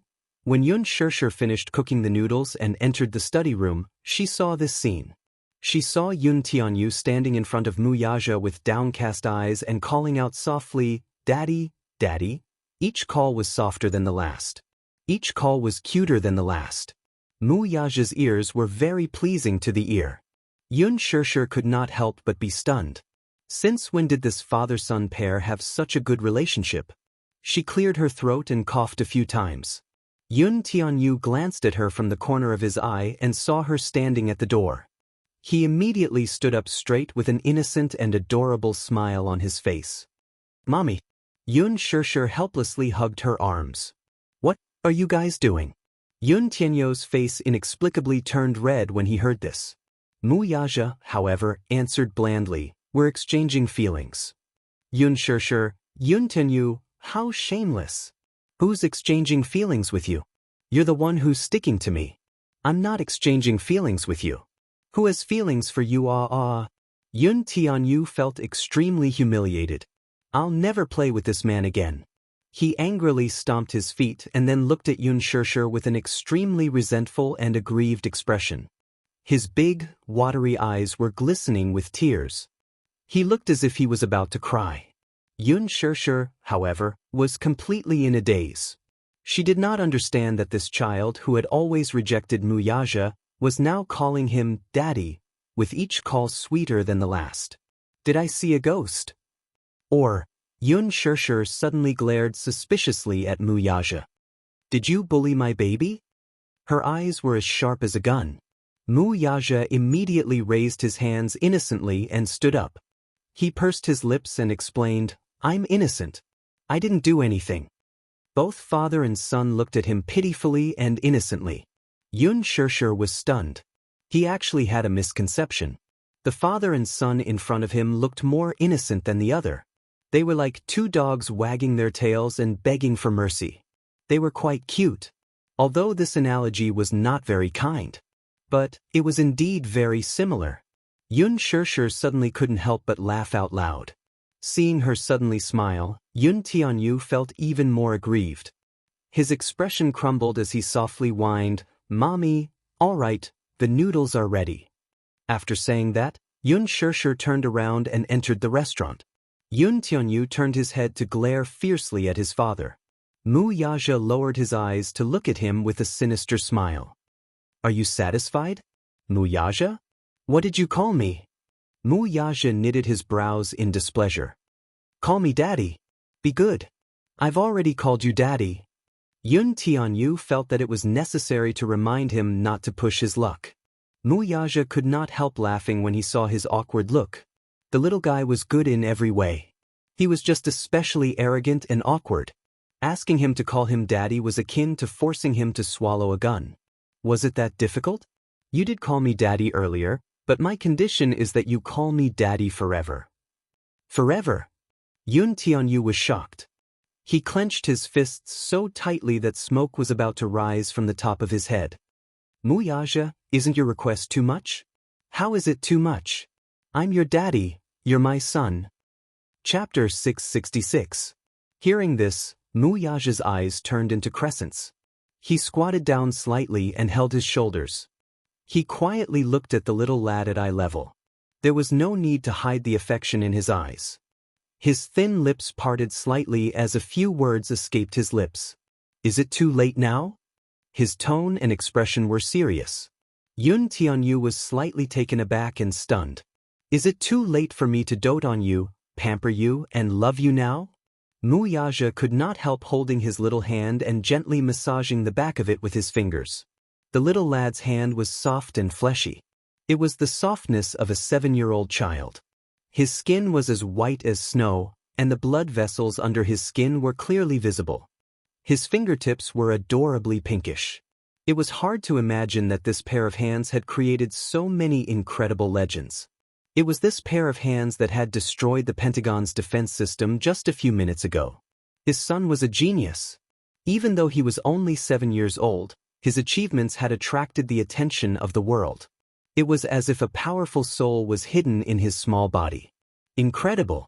This was his son. He should be proud of him. He should be extremely gratified to have such an outstanding and talented son. However, now, as he held his tender little hand, Wuxia felt a sourness spreading in his heart. His heart ached. His heart really ached for this child. No matter how outstanding his achievements were, there was no doubt that he was only a 7-year-old child. He did not even know how to imagine what kind of childhood he had. While investigating his background and identity, he also received a thick stack of medical reports. According to the reports, the child had spent most of his time in the hospital before he was 3 years old. Congenital heart insufficiency, asthma, past respiratory syndrome. Wuxia squeezed his little hand, the heartache in his eyes overflowing. Yun Tianyu was stunned for a moment before he slowly withdrew his little hand from his father's. It's probably too late, right? His brows furrowed slightly as he pursed his lips. I'm already used to it. He was strong enough now. He was strong enough to protect his mommy. The wealth and power he possessed were more than enough to protect this family. Other than mommy, nothing else matters to me. With that, he slowly turned around, took a deep breath, and left the study room. Wuxia's lips curled into a smile as he stared at the man's back. He could tell that the child yearned for his embrace so much. That day in the hospital, when she hugged him, her small hands carefully wrapped around his waist and nestled in his embrace. Although it was only for a moment, she was as obedient as a kitten that had retracted its claws. It was just that he was stubborn and stubborn. After all, 7 years of estrangement was neither deep nor shallow, but there was still a chasm between them. It seemed that it would not be easy to walk into his heart and make him accept him as his father. Yun Tianyu was holding a bowl of noodles in satisfaction when she entered the dining room. The moment she saw him, her gaze instantly changed, and her expression became somewhat complicated. Yun Xianxia asked, Yu, how's mommy's cooking? Great. Yu clapped his hands and was not stingy with his praise. The noodles were not burnt, the noodles were not half-cooked, and the taste was not salty or bland. Her cooking had improved. Chapter 667. As long as he did not get food poisoning after eating it, he would like anything his mommy made personally. He would not reject anything. Yun Xianxia also prepared Wuxia's portion. The man sat at the table and took a bite too. His brows furrowed. This time, her culinary skills did not amaze him as much as the previous time. Moreover, there was a little too much salt, so his throat was a little sore. It was not up to standard. What he did not know was that the noodles Xianxia made the last time he tasted it was the best she had ever made. Xianxia noticed his frown and asked anxiously, "What's wrong? It doesn't taste good." Wuxia put down his chopsticks and opened his mouth. Just as he was about to give his review, he was acutely aware of a warning gaze on him. He followed his line of sight and saw Yun Tianyu clenching his chopsticks tightly. His piercing gaze seemed to be warning him that he would only accept 5-star reviews and not negative ones. If you can do it, then do it. If you can't, then don't talk nonsense. It was as if he were to give a negative review of this bowl of noodles, the little lad would blow up the Mu Group's headquarters in a fit of rage the next second. He was simply a mommy protector. Under Yun Tianyu's icy gaze, Wuxia cleared his throat and praised against his will, "Yes, it tastes good." Only then was Yun Tianyu satisfied. Xianxia raised her brow in surprise. "Really? It's really delicious." Yun Tianyu said, "My mommy is a 5-star chef." Wuxia's lips twitched. This flattery was not exaggerated at all. If such a standard was a 5-star chef standard, then all the hotels under the Mu Group should close down. Seeing his strange expression, Yun Tianyu's icy gaze pierced him like a ray. It was as if he was asking, "Why? Are you not convinced?" Convinced. Wuxia hardened his heart, gritted his teeth, and forced himself to finish the noodles. Yun Tianyu, on the other hand, was quietly lowering his eyelashes. Be it his posture or his movements, they were incomparably elegant. He was a living example of an aristocratic little gentleman. It was as if he were not eating a bowl of home-cooked noodles but was in a high-class Western restaurant. He had a natural aristocratic temperament. Just a bowl of noodles was enough to show that he was an aristocrat. He was not an ordinary person. When Xianxia saw that Wuxia had finished all the noodles, she was delighted. "Doesn't it taste great?" "Very good." Wuxia praised against his will. As he spoke, he took the handkerchief and carefully wiped the corners of his lips. "In our family, Yu cooking is the best. If there's a chance next time, you should try it." Yu immediately said cutely, "Yu only cooks for mommy." With that, he gave Wuxia a disdainful look. It was as if to say, "Give up. He only cooks for mommy and won't cook for you." This lad, he was too biased. Wuxia's eyes expressed his protest. Yun Tianyu's eyes expressed his protest. He refused to admit, accept, or carry it out. His protest was invalid. The two of them, one eyebrow and one eye, faced each other in the air. They did not speak and only communicated with their eyes. Xianxia watched them exchange flirtatious glances and was a little confused. However, she couldn't understand why the two of them were exchanging glances with each other. This was probably a special tacit understanding between father and son. After this incident, Yun Tianyu realized with regret that he seemed to have suffered a huge loss. He was actually led by the nose by this man. Chapter 668. Mingyu walked up to him nervously and reported, "Chairman Mu, the company's internal network seems to have been attacked by a hacker. It's paralyzed." "Paralyzed?" Wuxia raised his eyebrows and asked suspiciously, "How could the internal network be paralyzed? Did the technical department deal with it?" "This hacker seems to be very powerful." "The technical department is currently racking their brains trying to figure out how to fix the loophole." "Loophole?" He walked into the office and turned on his computer. His computer was the mainframe that connected to the company's network. Even if the hacker was very powerful, this computer should not have fallen. However, in the next second, he was slapped in the face by reality. On the screen, a program window suddenly popped up and an explosive dance song suddenly rang throughout the office. On the screen, along with the music, countless chicks were twisting their butts and dancing on the screen. A few words slowly floated above their heads. "Idiot! Idiot! Idiot!" Then there was a mocking voice. "Ha!" Wuxia's face instantly turned pale. He leaned back slightly and rubbed his smooth chin. There was no need to think about who was the mastermind behind all this. On the screen, a few chicks with arrogant expressions were still waving their handkerchiefs and dancing. "Idiot! Idiot! Idiot!" Xianxia received a call from Lin Fengtian. At first, when she saw Lin Fengtian's call on the screen, she could not help but feel guilty. Last time, because of Mu Yaja, the crew had damaged a few pieces of equipment. It must have been a great blow to their vitality. She did not know if Director Lin would blame her. After all, this happened because of her. She really felt guilty. With an uneasy feeling, Yun Shishir picked up the phone. Lin Fengtian's excited and emotional voice came from the other end of the phone. Shishir, you are my goddess. Yun Shishir was confused. What do you mean, Director Lin? I don't quite understand. You don't know? While Lin Fengtian felt strange, he quickly recounted what had happened in the past few days. It turned out that after Mu Yaja lost his temper, he ordered the crew of The Green Apple to stop filming. The videotapes were also confiscated. The production crew had damaged several sets of equipment, and the film inside had not been exported in time. Lin Fengtian was extremely depressed. Forget about the few damaged equipment, but they were all shots of the campus. It wouldn't be a big deal if they didn't take any more shots when the time came. But the thing that made him depressed was that the scene in the music room that day was simply impeccable. It was exciting.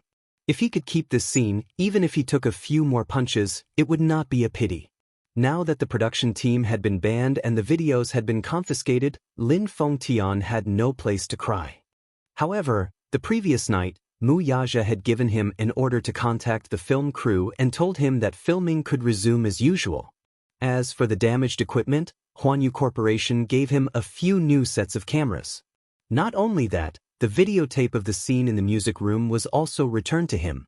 Everything seemed to be back on track. Then what about Yun Shishir? Ever since he found out that Yun Shishir was Mu Yaja's woman, his impression of Yun Shishir had changed. Mu Yaja, the crown prince of Disheng Financial Group and the future head of the Mu family, was extremely powerful. Chapter 669. With Mu Yaja as her backer, she had everything, resources, and status. With the name Mu Yaja, no matter how influential she would only be a foil. However, Yun Shishir did not do that. She was a newbie in the production team. She could have used Mu Yaja's resources, but she did not make it public. She gave the production team a satisfactory answer with her own hard work, diligence, and capability. She was a dark horse among the newbies. Lin Fengtian was even more certain about her. However, after this incident, would Yun Shishir be able to join the production team again? Lin Fengtian was more concerned about this issue, so he carefully asked for Mu Yaja's opinion. The latter warned him coldly, I have a piece of advice for you. I'm letting my woman join your show. You should have some foresight. Kissing scenes were still not allowed. At most, they were allowed to borrow the position. Bed scenes were out of the question. Holding hands and hugging, even if it was necessary for filming, there was a limit to it. This was considered a loosening of the rules. To Lin Fengtian, this was a great gift. Lin Fengtian excitedly said, Thank you, Your Majesty. Mu Yaja asked, I don't want to see what happened that day a second time. Lin Fengtian immediately explained, Chairman Mu, you've misunderstood. This is filming its work. Everything is necessary for the plot. Necessary for the plot? Mu Yaja's voice deepened. Lin Fengtian, I think you've wasted your time as a director. Can't you tell whether Gu Xianxia is acting or revealing his true feelings? After he finished speaking, he coldly hung up the phone. Lin Fengtian held the phone. His mind went blank for a long time before he sighed in a daze. He could also tell that Gu Xianxia's reaction that day did not seem to be acting. He was a director, especially when it came to portraying pure love between a man and a woman. He had seen many top-notch actors. Gu Xianxia's superb acting skills were beyond doubt. But no matter how superb her acting skills were, acting was still acting. Any professional filmmaker would be able to tell at a glance whether an actor was acting or revealing his true feelings. Lin Fengtian could tell that Gu Xianxia was not acting. He was revealing his true feelings. His true feelings for Yun Shishir. Mu Yaja also saw it, which was why he lost control that day. Lin Fengtian rushed to the set. Gu Xianxia was rushing to film an advertisement. During the break, he mentioned this matter to Gu Xianxia. Gu Xianxia's expression changed when he heard this. Director Lin, you worry too much. I have no other feelings for Xianxia. Really? Lin Fengtian was shocked. I knew it. You're famous for being cold and aloof in the circle. If you said you liked men, I would have believed you. I really don't believe that you like Xianxia. In a sense, Lin Fengtian was a real thick-skinned person. He took his words seriously. Gu Xing's eyelids drooped slightly as he concealed the desolation that flashed across his eyes. Lin Fengtian couldn't help but praise him. However, you really scared me that day. Xianxia, your acting skills have improved so much compared to when you first entered the film industry. Even I was shocked by your acting skills during that scene in the music room. I couldn't help but get into character. Your eyes, the look in them, the emotional tension was too strong. If I didn't know your acting skills, I would have thought that you had feelings for Xianxia. Chapter 670. The production team returned to normal. Lin Fengtian said that if it were not for her sake, the production team might have been disbanded. Xianxia was stunned when she heard this. Sure, no matter what, the production team is back to normal. When can you be there? Tomorrow. Xianxia smiled brightly. The next day, she was ready to go to the production team. The main cast and crew were back in their positions. However, when Xianxia joined the set, everyone's gaze on her became a little strange. Yan Bingqing and Yang Chang's eyes were filled with jealousy as they looked at her. Jealousy? Xianxia was confused by these pairs of eyes and had no idea what was going on. Mu Shi also rushed to the production team in the afternoon. When she saw Xianxia, her expression was a little strange. Xianxia could not help it. What's wrong with you guys? Why are you all staring at me with such strange eyes?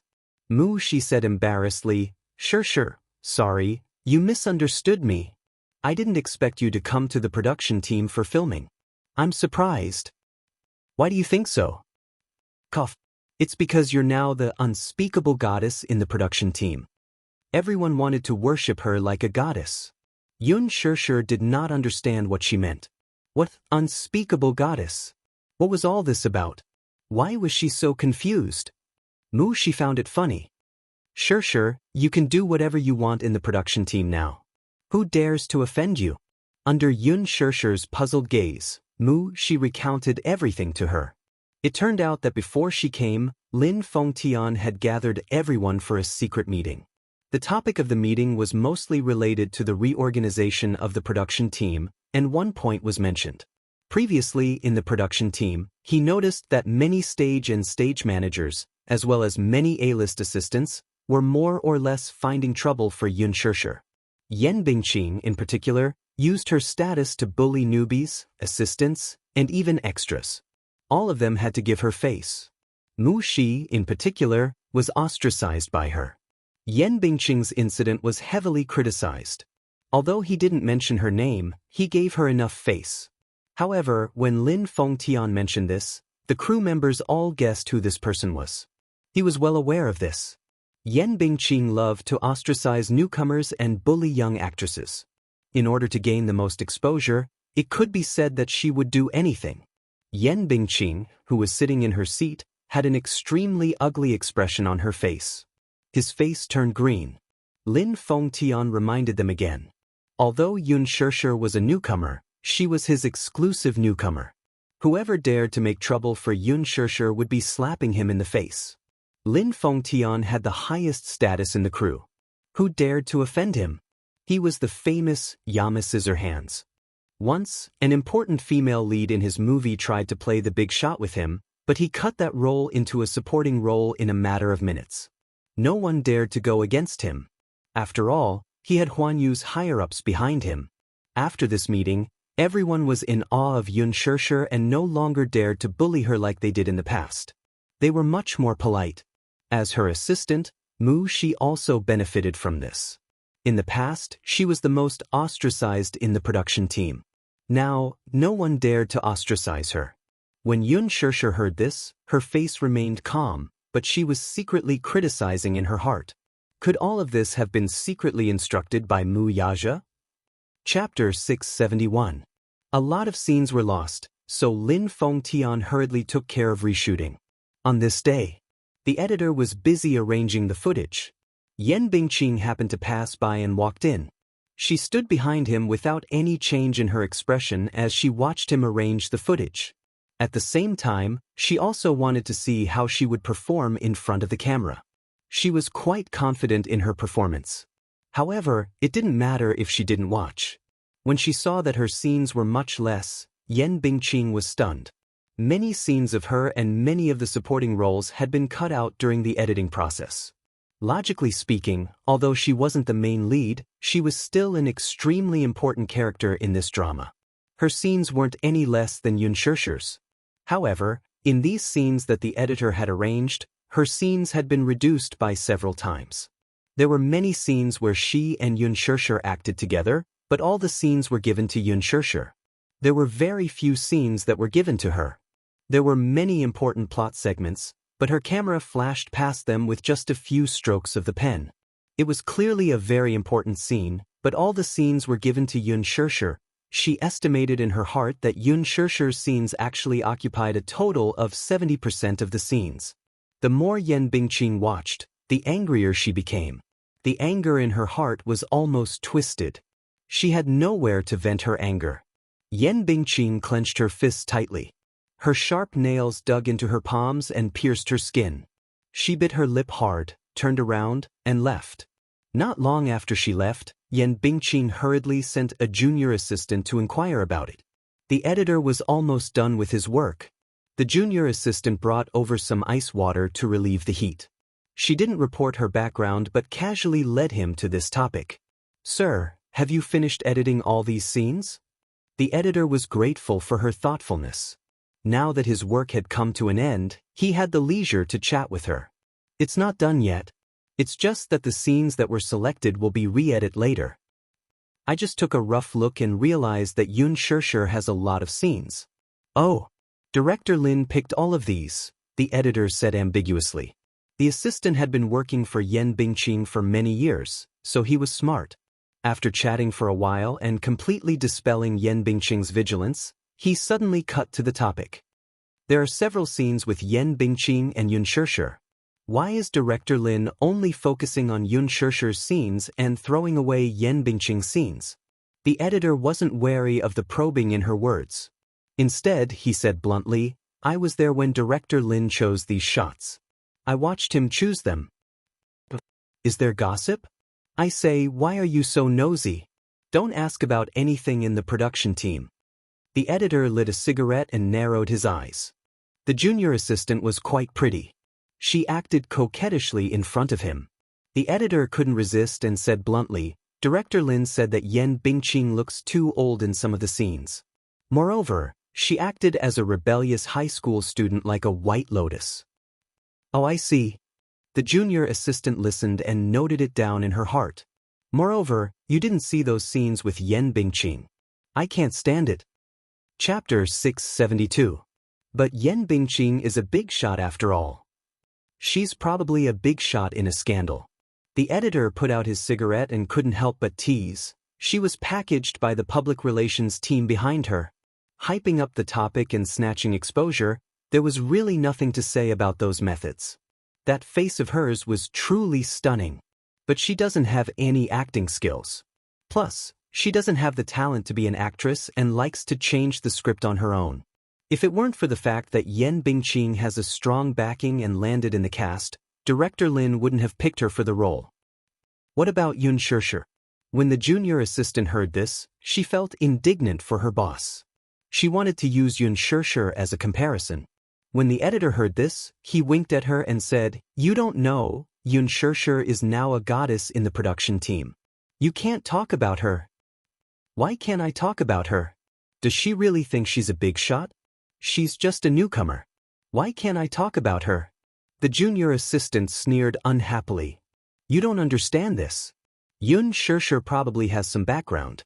I've been with Director Lin for 9 years and I've never seen Director Lin take so much care of an actress. Look at Xianxia.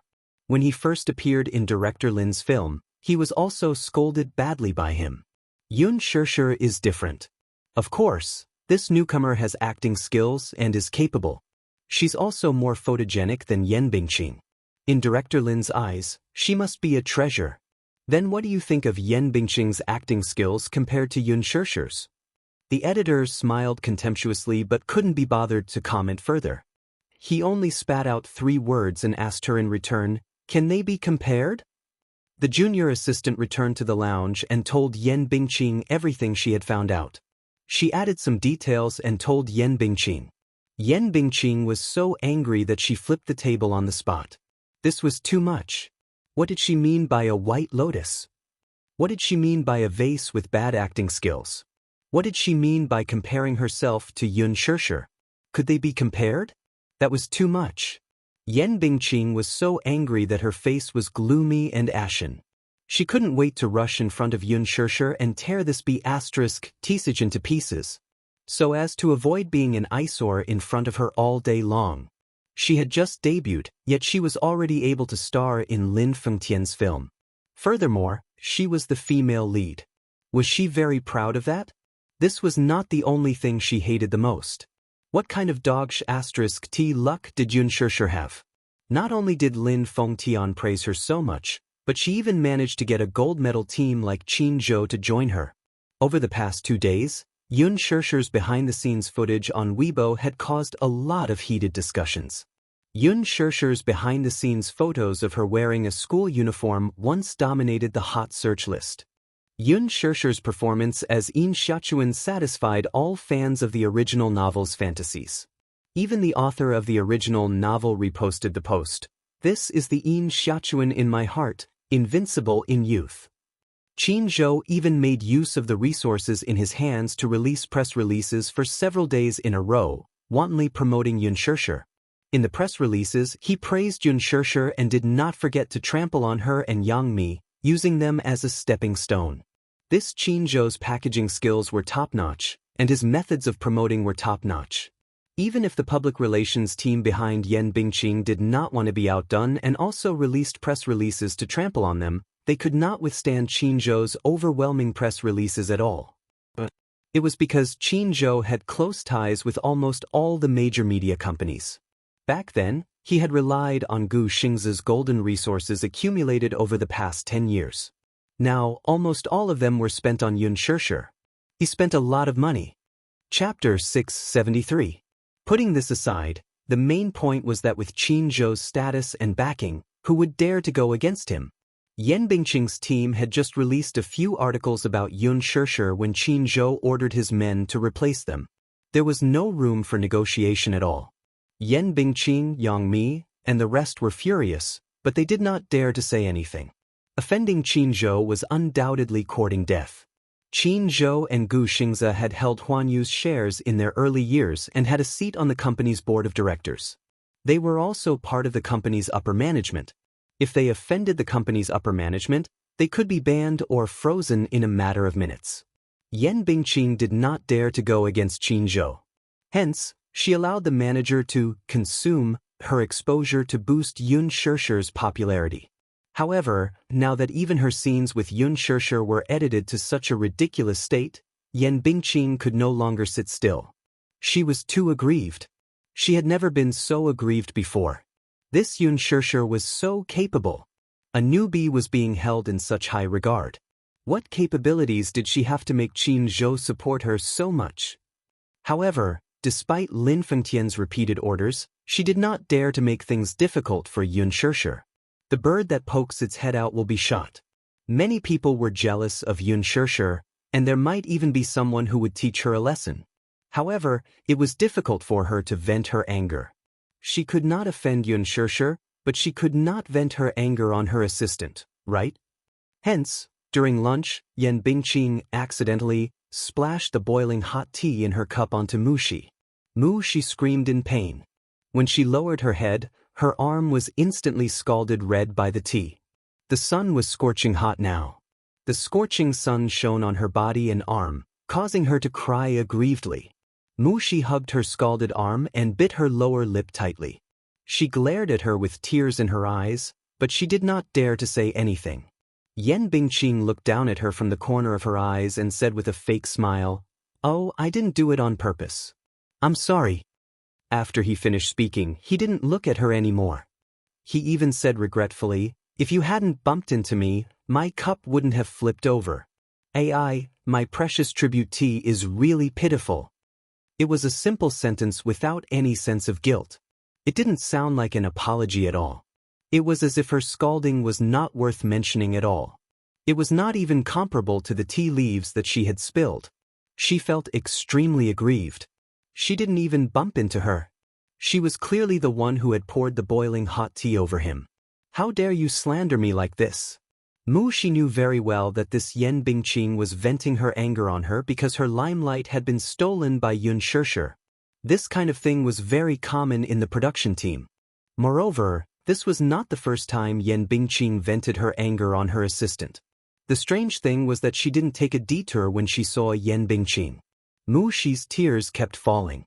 Yen Bingqing walked to her side and lowered her head with a smile. Her voice was extremely cold.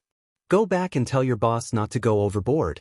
Does she really think that she can be unrestrained just because she has Director Lin's support? Shi raised her head with tears streaming down her face and looked at her in disbelief. Yen Bingqing sneered. The threat in her eyes was even more obvious. If she wants to steal my limelight, she should weigh her own weight first. Let her remember that I'm Huan Yu's real big sister. If she wants to fight with me for status, she should ask herself if she's worthy. Chapter 674. Yen Bingqing returned to the resting room triumphantly. Now that she had vented her anger, she felt refreshed. When she met a stage supervisor, she was in a good mood and greeted him with a smile. One had to know that Yen Bingqing was famous for being cold and aloof in the crew. She relied on the support of a financial backer and was used to calling the wind and calling the rain. Therefore, she could do whatever she wanted on the set. She did not give anyone a good look and was cold and cheerless. She was already in a good mood if she did not roll her eyes at them, let alone greet them with a smile. Hence, the stage supervisor could not help but feel flattered and greeted her with a smile. Sister Bingqing. Yen Bingqing chatted with him for a while. The stage supervisor had something to do. He wanted to quickly prepare the list of extras for the next scene, so he was in a hurry to leave. Yen Bingqing suddenly called out to him. Stop right there. I have something to ask you. When the stage supervisor heard that, he was stunned. He turned around and looked at her strangely. He said politely, Sister Bingqing, what do you want to ask? You can ask directly. Let me ask you. Between me and Xianxia, who is prettier? After saying that, Yen Bingqing flipped her hair, raised her arrogant chin slightly, and cast a sidelong glance at him. That look was too seductive. The stage supervisor was a little mesmerized. Yen Bingqing had a pair of electrifying eyes. She was a natural seductress. However, when he came back to his senses and heard what Yen Bingqing had asked, he was stunned. This question really stumped him. This was the first time he had been put in such a difficult position. If he did not answer this question well, he would offend both sides. There was no perfect answer. If he were to say that Yen Bingqing was prettier than Xianxia, right? If his words were to reach Xianxia, he would undoubtedly offend Xianxia. If he were to say that Xianxia was prettier than Yen Bingqing in front of her, he would probably be chased out of the house immediately. If he dared to go against Yen Bingqing, he would definitely lose his job. But the key point was that he didn't dare to offend Xianxia. He was also present at the scene in the music room that day. Therefore, he could more or less find out who the man who took Xianxia away that night was. A person that even Lin Fengtian was in awe of must be a big shot. After that, he finally managed to find out the identity of that big shot. The president of Dishing Financial Group, Wuxia. He was just a small stage supervisor, so naturally he had never seen such a big shot like Wuxia. There was no doubt that Xianxia had a close relationship with him. Those who worked in the film set were naturally shrewd people who knew better than to offend others. Otherwise, he wouldn't be able to survive if he had some background. The stage supervisor was momentarily at a loss as to how to answer. His slow response annoyed Yen Bingqing. Is this question difficult to answer?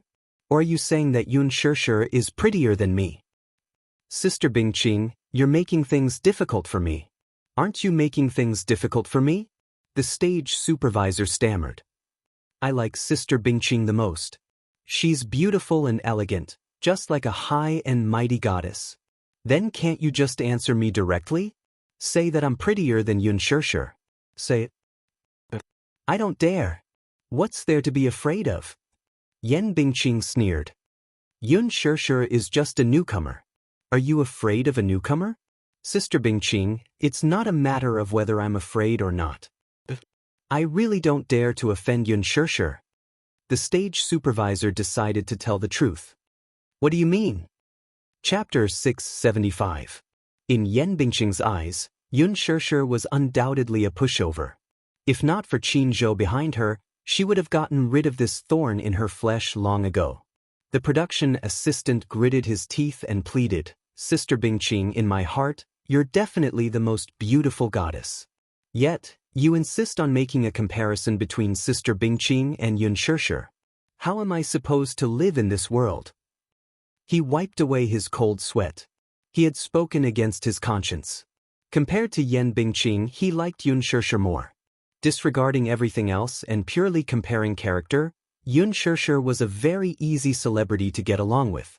Although she was a newbie, there were many newbies who relied on their background to throw their weight around. However, Xianxia was not like that. On set, she was modest and gentle, very polite, and very particular about harmony. Even when dealing with a small production assistant, she would treat him with a smile. Unlike Yan Bingqing and Yang Mi, she was a little impatient. It happened to be a hot summer these few days. Seeing that the production assistant and cameraman were exposed to the scorching sun, she ordered a few boxes of ice water from her own pocket and got Wuxia to hand them out one by one.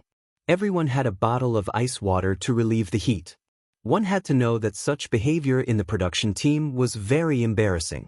Most celebrities had the airs of a celebrity. For example, Xianxia. Although his character was not bad, he rarely interacted with small characters like them. After all, a celebrity's image had to be maintained. Xianxia, on the other hand, did not have the airs of a big shot. Even if he was a small production assistant, she would fight with him. Everyone really liked Xianxia. In terms of appearance, he did not like to compare too much. One was seductive, and the other was pure. One was mature, and the other was young. In his eyes, Xianxia's beauty had a kind of pure vitality. It was pure and natural and was not pretentious at all. Moreover, with makeup, her facial features could adapt to the challenge of any role. The reason Yan Bingqing's acting path was very narrow was that no matter what she acted in, she always had an overly flirtatious face. She was clearly playing the role of a queen, but she acted as a silly and sweet white lotus. Xianxia had a wide range of acting skills. First of all, her facial features could be adapted to any kind of makeup, and it didn't look out of place at all. Lin Fengtian was extremely picky, but he was full of praise for Xianxia. Amidst the awkward atmosphere, one of Yan Bingqing's trusted aides, whom she had planted beside Yang Mi, ran over and sent the stage supervisor away. She cautiously asked, Sister Bingqing, earlier, did you splash tea on Xianxia's assistant? How did you know? Yan Bingqing didn't show the slightest bit of fear on her face. Instead, she smiled calmly and said, I didn't do it on purpose. What are you making a fuss about? I just heard that the little assistant had blisters on her hands.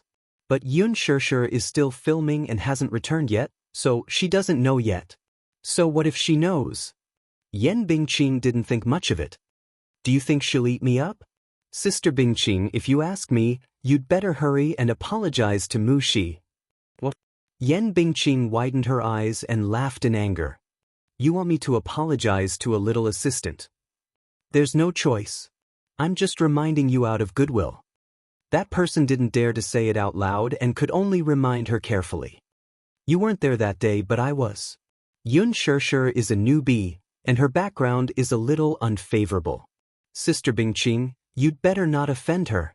In terms of background, how can she be compared to me? Chapter 676. That person only shook her head and said ambiguously, It's hard to say. Yan Bingqing quickly asked, What do you mean by that? However, this person was unwilling to say more. Yan Bingqing, on the other hand, did not think much of it. No matter how big her background was, could it be bigger than the sky? She had Yang Shouqing backing her up. In the afternoon, Yun Shishir's scenes ended. When she returned to the waiting room, she saw Wuxia arranging her makeup tools. Her eyes were red.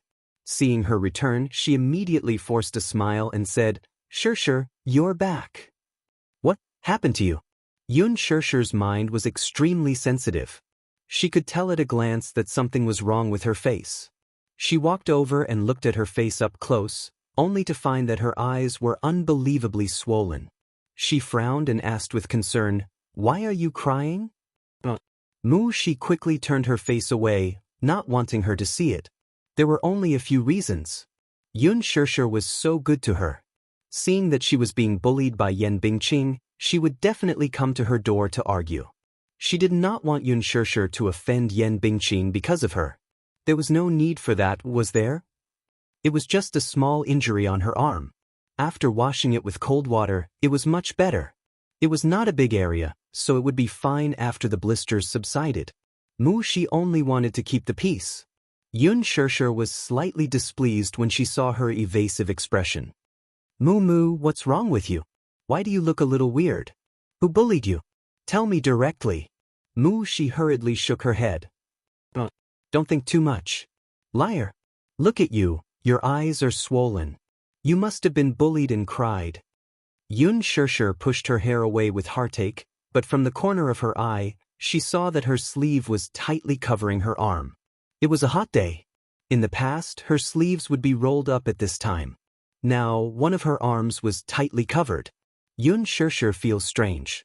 She grabs Lin Luoran's arm and coincidentally holds the place where Lin Luoran was burned. She shuddered in pain, but she seemed to be holding it in and only let out a muffled groan. He retracted his arm. Yun Shishir's heart skipped a beat.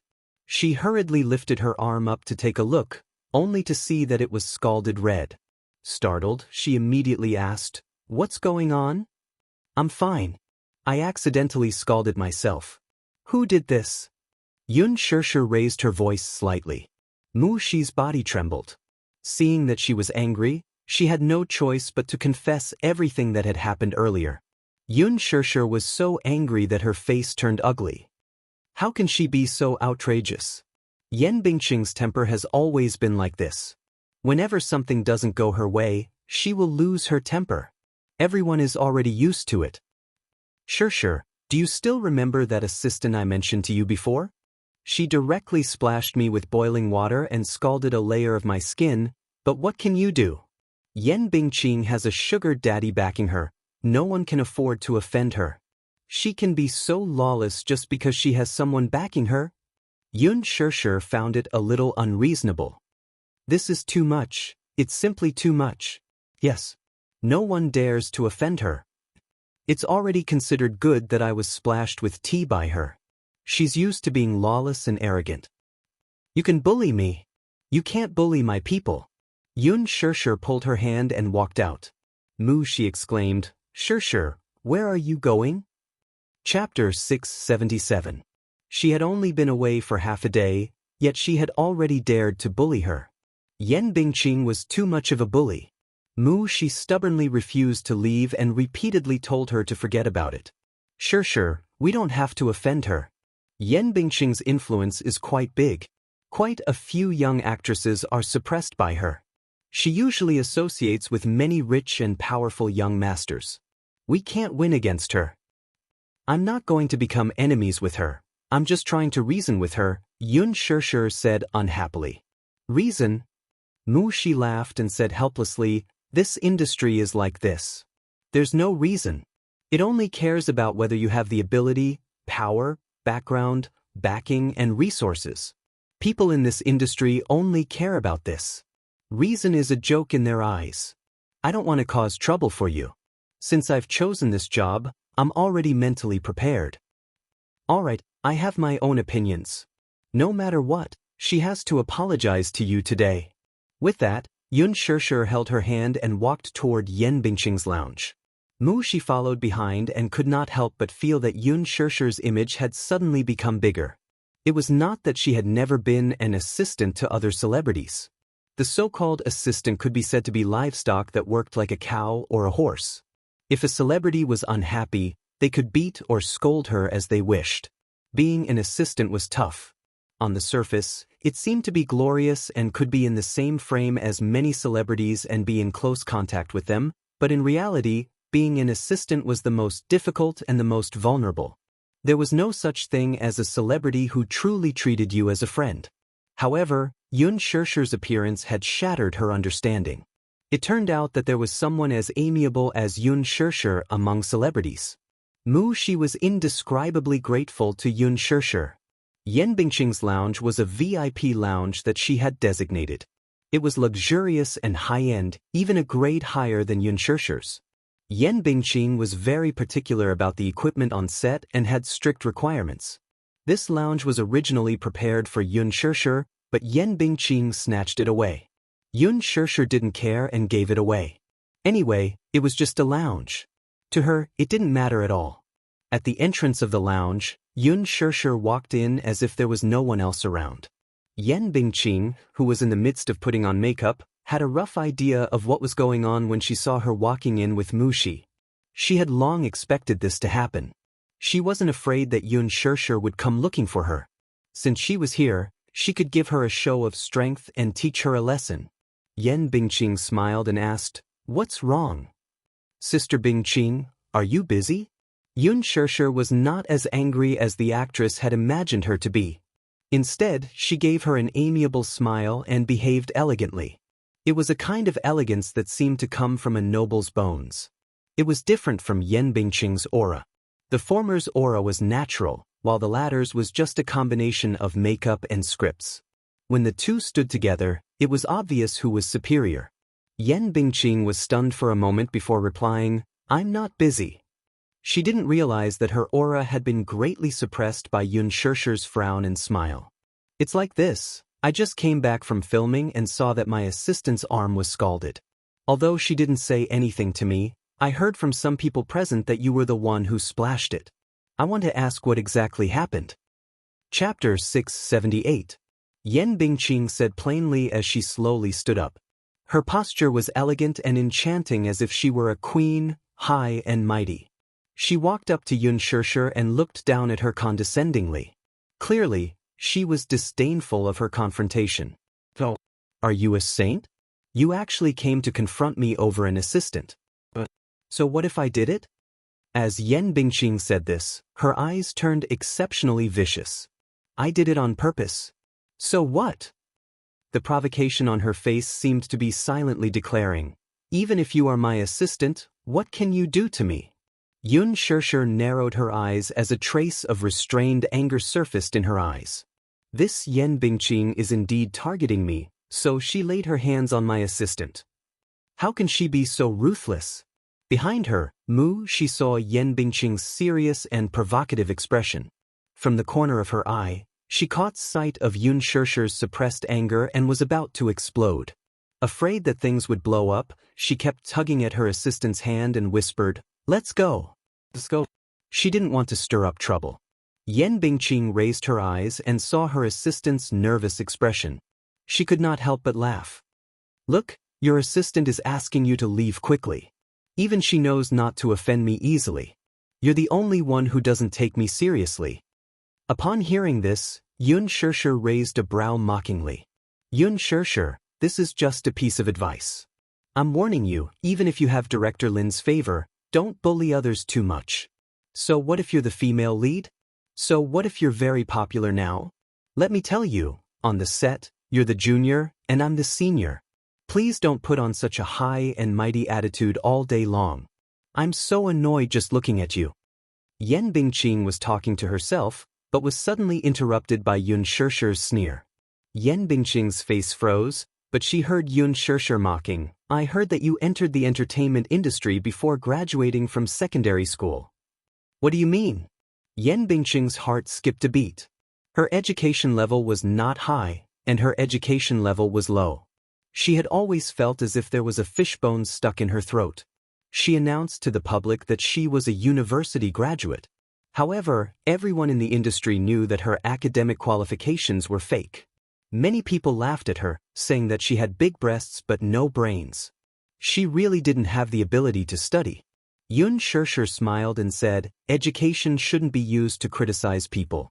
Some people don't have high education, but they are still very cultured. But today I have seen it for myself. Yan Bingqing, you really should study more. Otherwise, with your IQ and EQ, it would be really difficult to communicate with you. Yun Shirshir smiled faintly.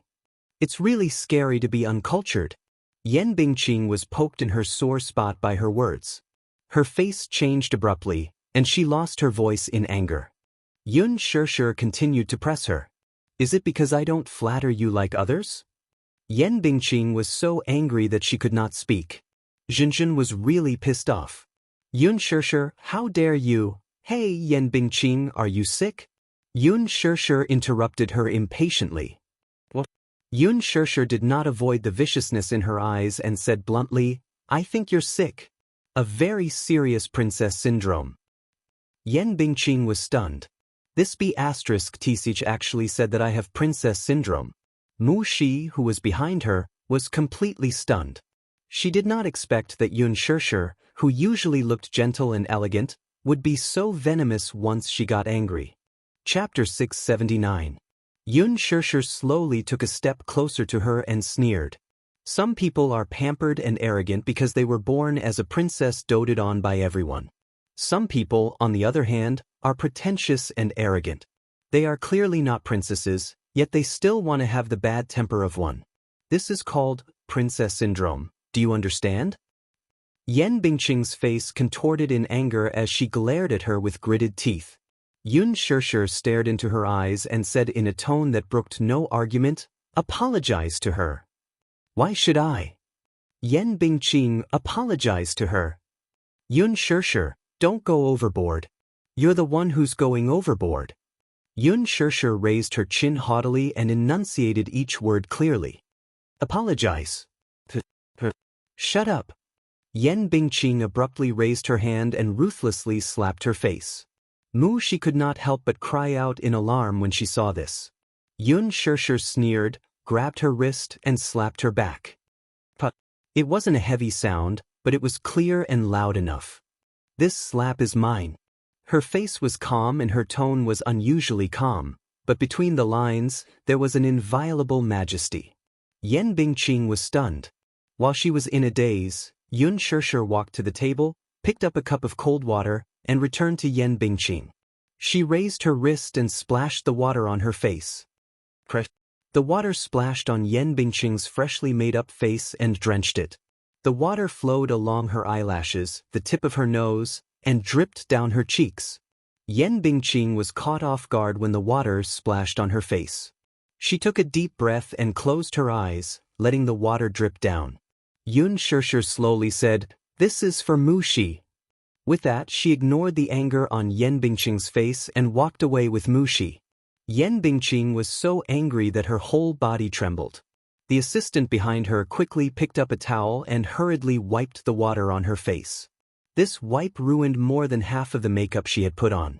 The assistant was careful, but she still accidentally hurt her. Yan Bingqing angrily pushed them aside and shouted, "Get lost! Get lost! All of you get lost!" The assistants looked at each other and then scrambled away, afraid that Yan Bingqing would be implicated in her anger. She was the only one left in the spacious lounge. Yan Bingqing sat in front of the dressing mirror and looked at herself. Her face was in a terrible state, and her clothes were drenched. The makeup on her face was done in less than an hour. As for the clothes on her body, she had to borrow them from the costume team. Thinking that she still had to act in the next scene, this Yun Shirshir was clearly trying to embarrass her. Good. Very good. Yun Shirshir, just you wait. Back in the lounge, Mu Shi was still in a state of shock. She looked at Yun Shirshir, who was sitting in front of the mirror with a calm face. Thinking of the scene earlier, she could not help but tremble in fear. Seeing Yun Shirshir's calm face, she could not help but tremble. "Shirshir, aren't you afraid?" "Afraid of what?" Yun Shirshir was confused. "Afraid that Yan Bingqing will take revenge on you." Yun Shirshir smiled, thinking that she was making a mountain out of a molehill. "Yan Bingqing is not a monster. Will she eat me?" Chapter 680. I know. Yun Shirshir put down the powder in her hand and looked at her seriously. I know what kind of person Yan Bingqing is, so I don't offend her easily. Mu Shi, you should know that I'm not someone who likes to stir up trouble. If I can give in, I'll give in. Hence, when Yan Bingqing wanted to occupy her waiting room, Yun Shirshir did not fight with her and chose to take a step back. Yan Bingqing had repeatedly made things difficult for her, ostracized her, and badmouthed her. She did not argue with her either. She just wanted to finish filming in peace.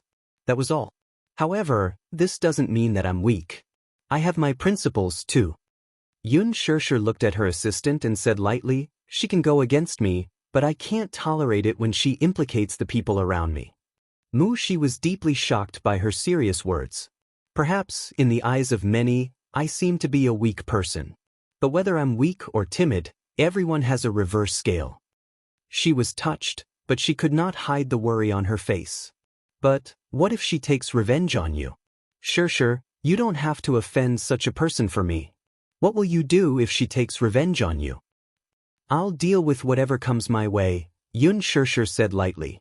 Mu Shi looked at her calmly and worriedly. There was a scene in the afternoon between Yun Shirshir and Yan Bingqing. However, Yan Bingqing did not arrive after a long time. Lin Fengtian waited for a long time but still did not see her. He was so angry that he almost cut off the scene. In the end, Yan Bingqing's assistant came in a hurry to report that Yan Bingqing had a fever. Fever? Lin Fengtian cursed a few times. He had only heard of people suffering from heatstroke in this weather. He had never heard of a fever. He did not know what she was up to now. Forget it, forget it. Lin Fengtian hurriedly arranged for the next scene. Because Yan Bingqing was sick, this scene could only be postponed. Yun Shirshir frowned suspiciously. She didn't know what Yan Bingqing was up to. Could it be that she had caught a cold and had a fever after splashing a cup of water on her? He was too weak to stand up to a gust of wind?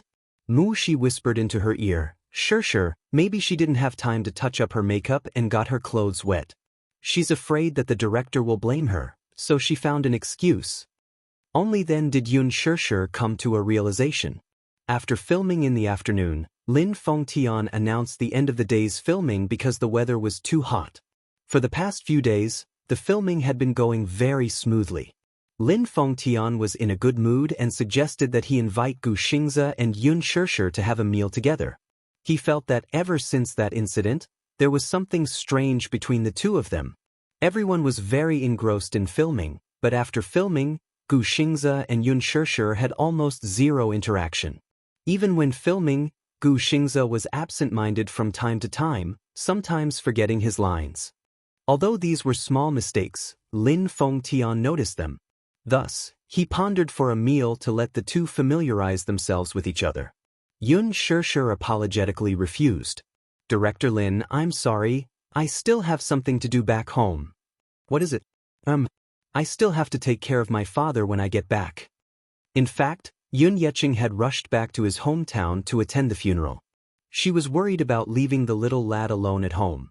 Although Li Hanlin was fetching him to school, it was rare for it to end so early, so she wanted to rush back to give him a surprise. Naturally, she could not be frank with Lin Fengtian about this.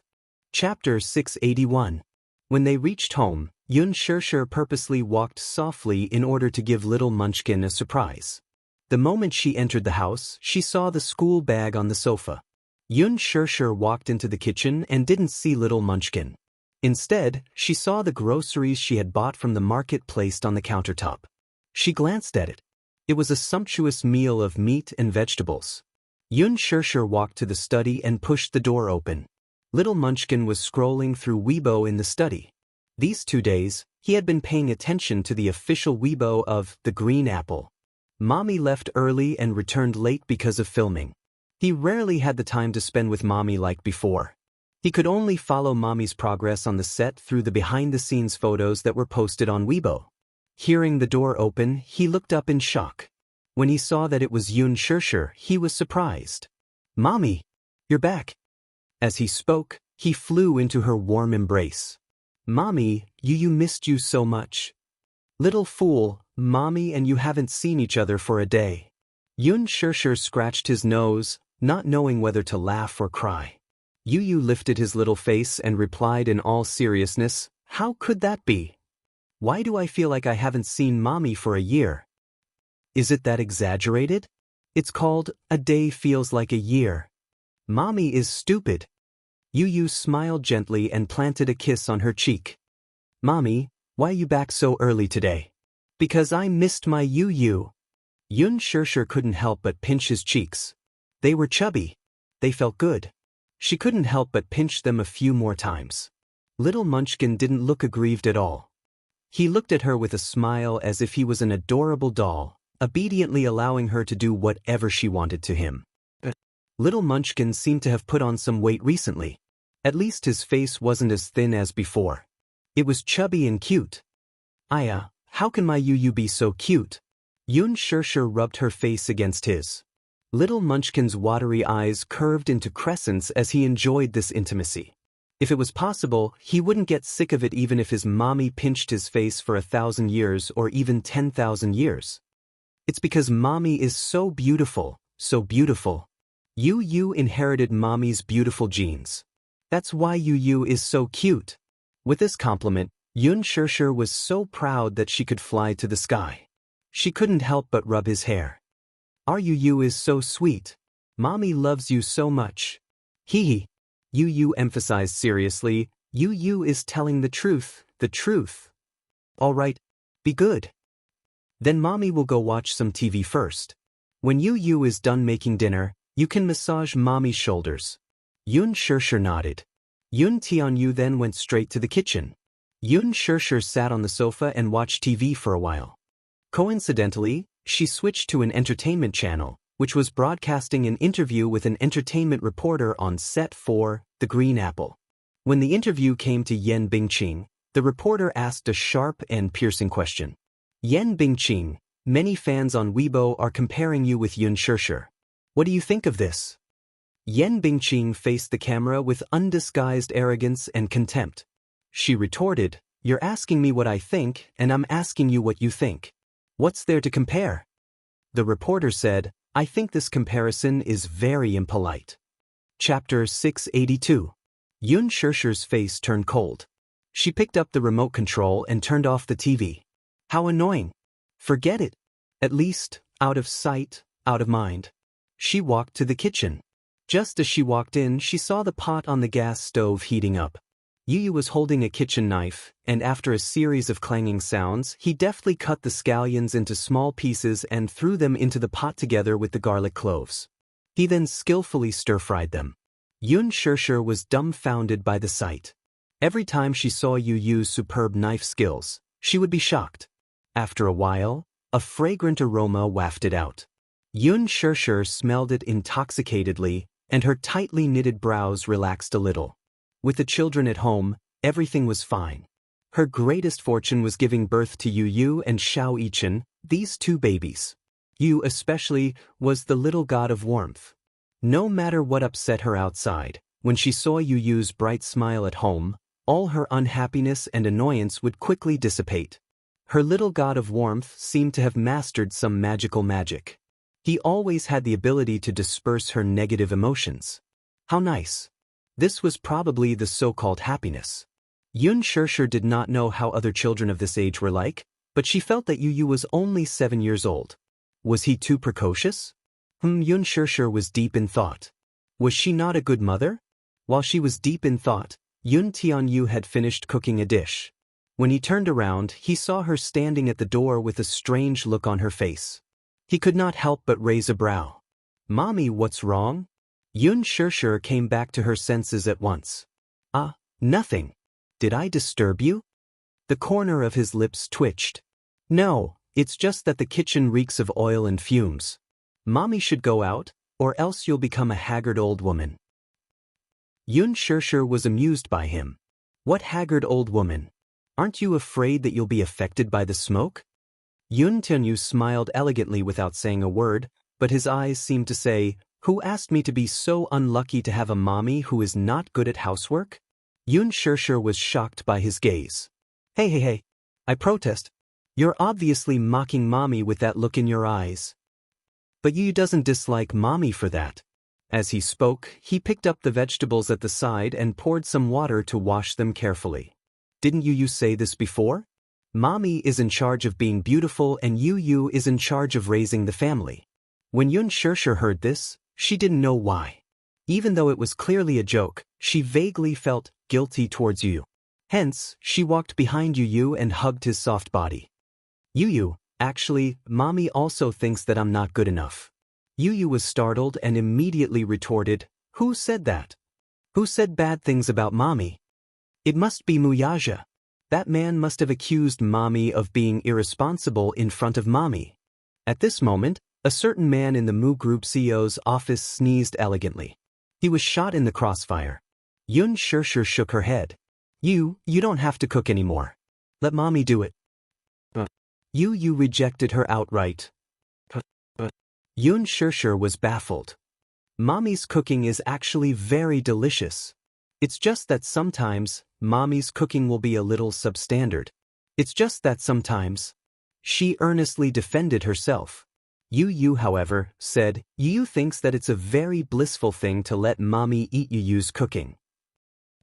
Xianxia was stunned. Chapter 683. As he spoke, he turned around and hugged her waist with a gentle smile. To capture Mommy's heart, you have to start from her stomach. That way, Mommy will rely on Yu. She can't leave Yu. In his world, more often than not, he would experience the intrigue of others, the darkness of the world, and even the bloodshed of the world, much earlier than other children. His heart seemed to be divided into two extremes. On one side, he was scheming, dark, and had the world in his hands.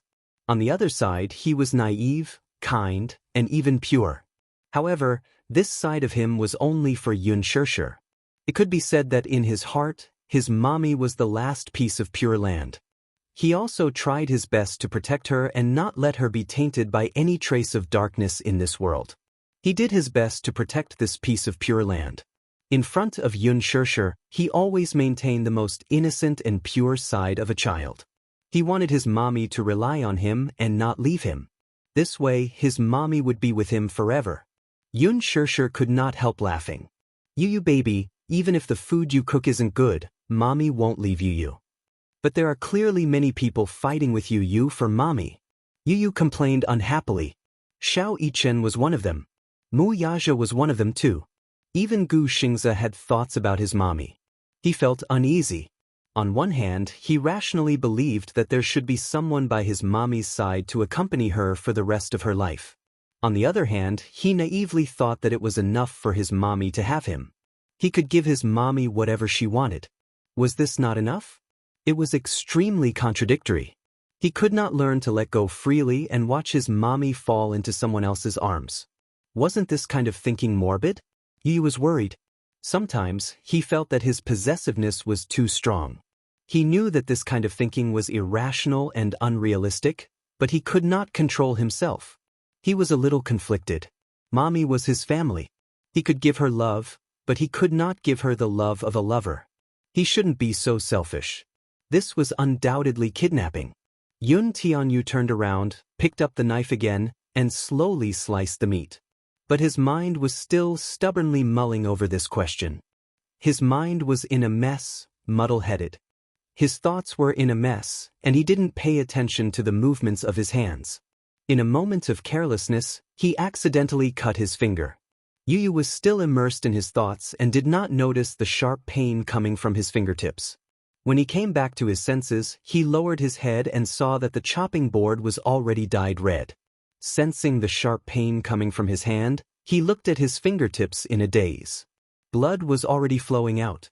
Yun Tianyu's lips parted, but he remained silent. He didn't feel much pain.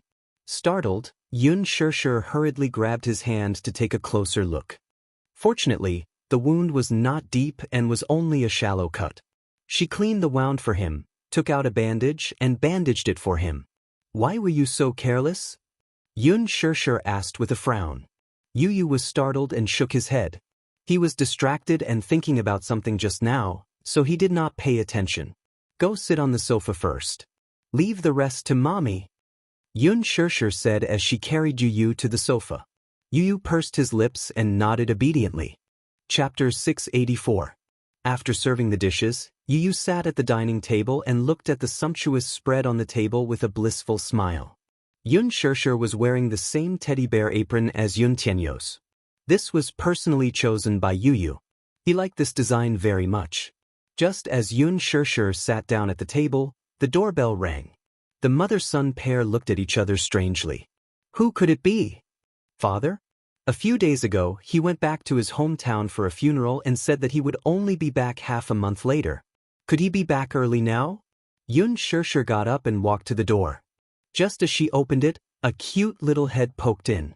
Xiao Yichen poked his head in first, as if to inquire about the situation.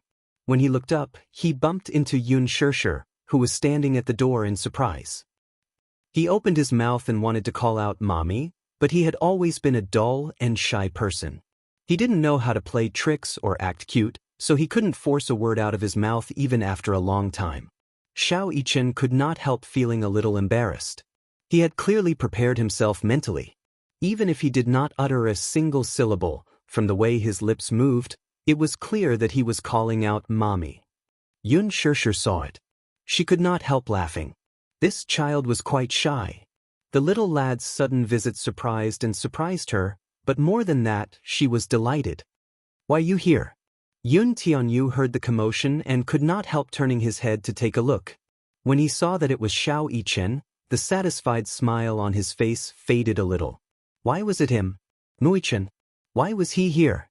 Mu Yichen walked in obediently, and Mu Yaja followed closely behind. A certain man said righteously, I wanted to bring Xiao Yichen to visit the set, but I received news that filming ended early today. Subtext, that's why I brought the child here to freeload. Yu Yu gritted her teeth in anger. This father and son pair were blatantly freeloading. Shameless.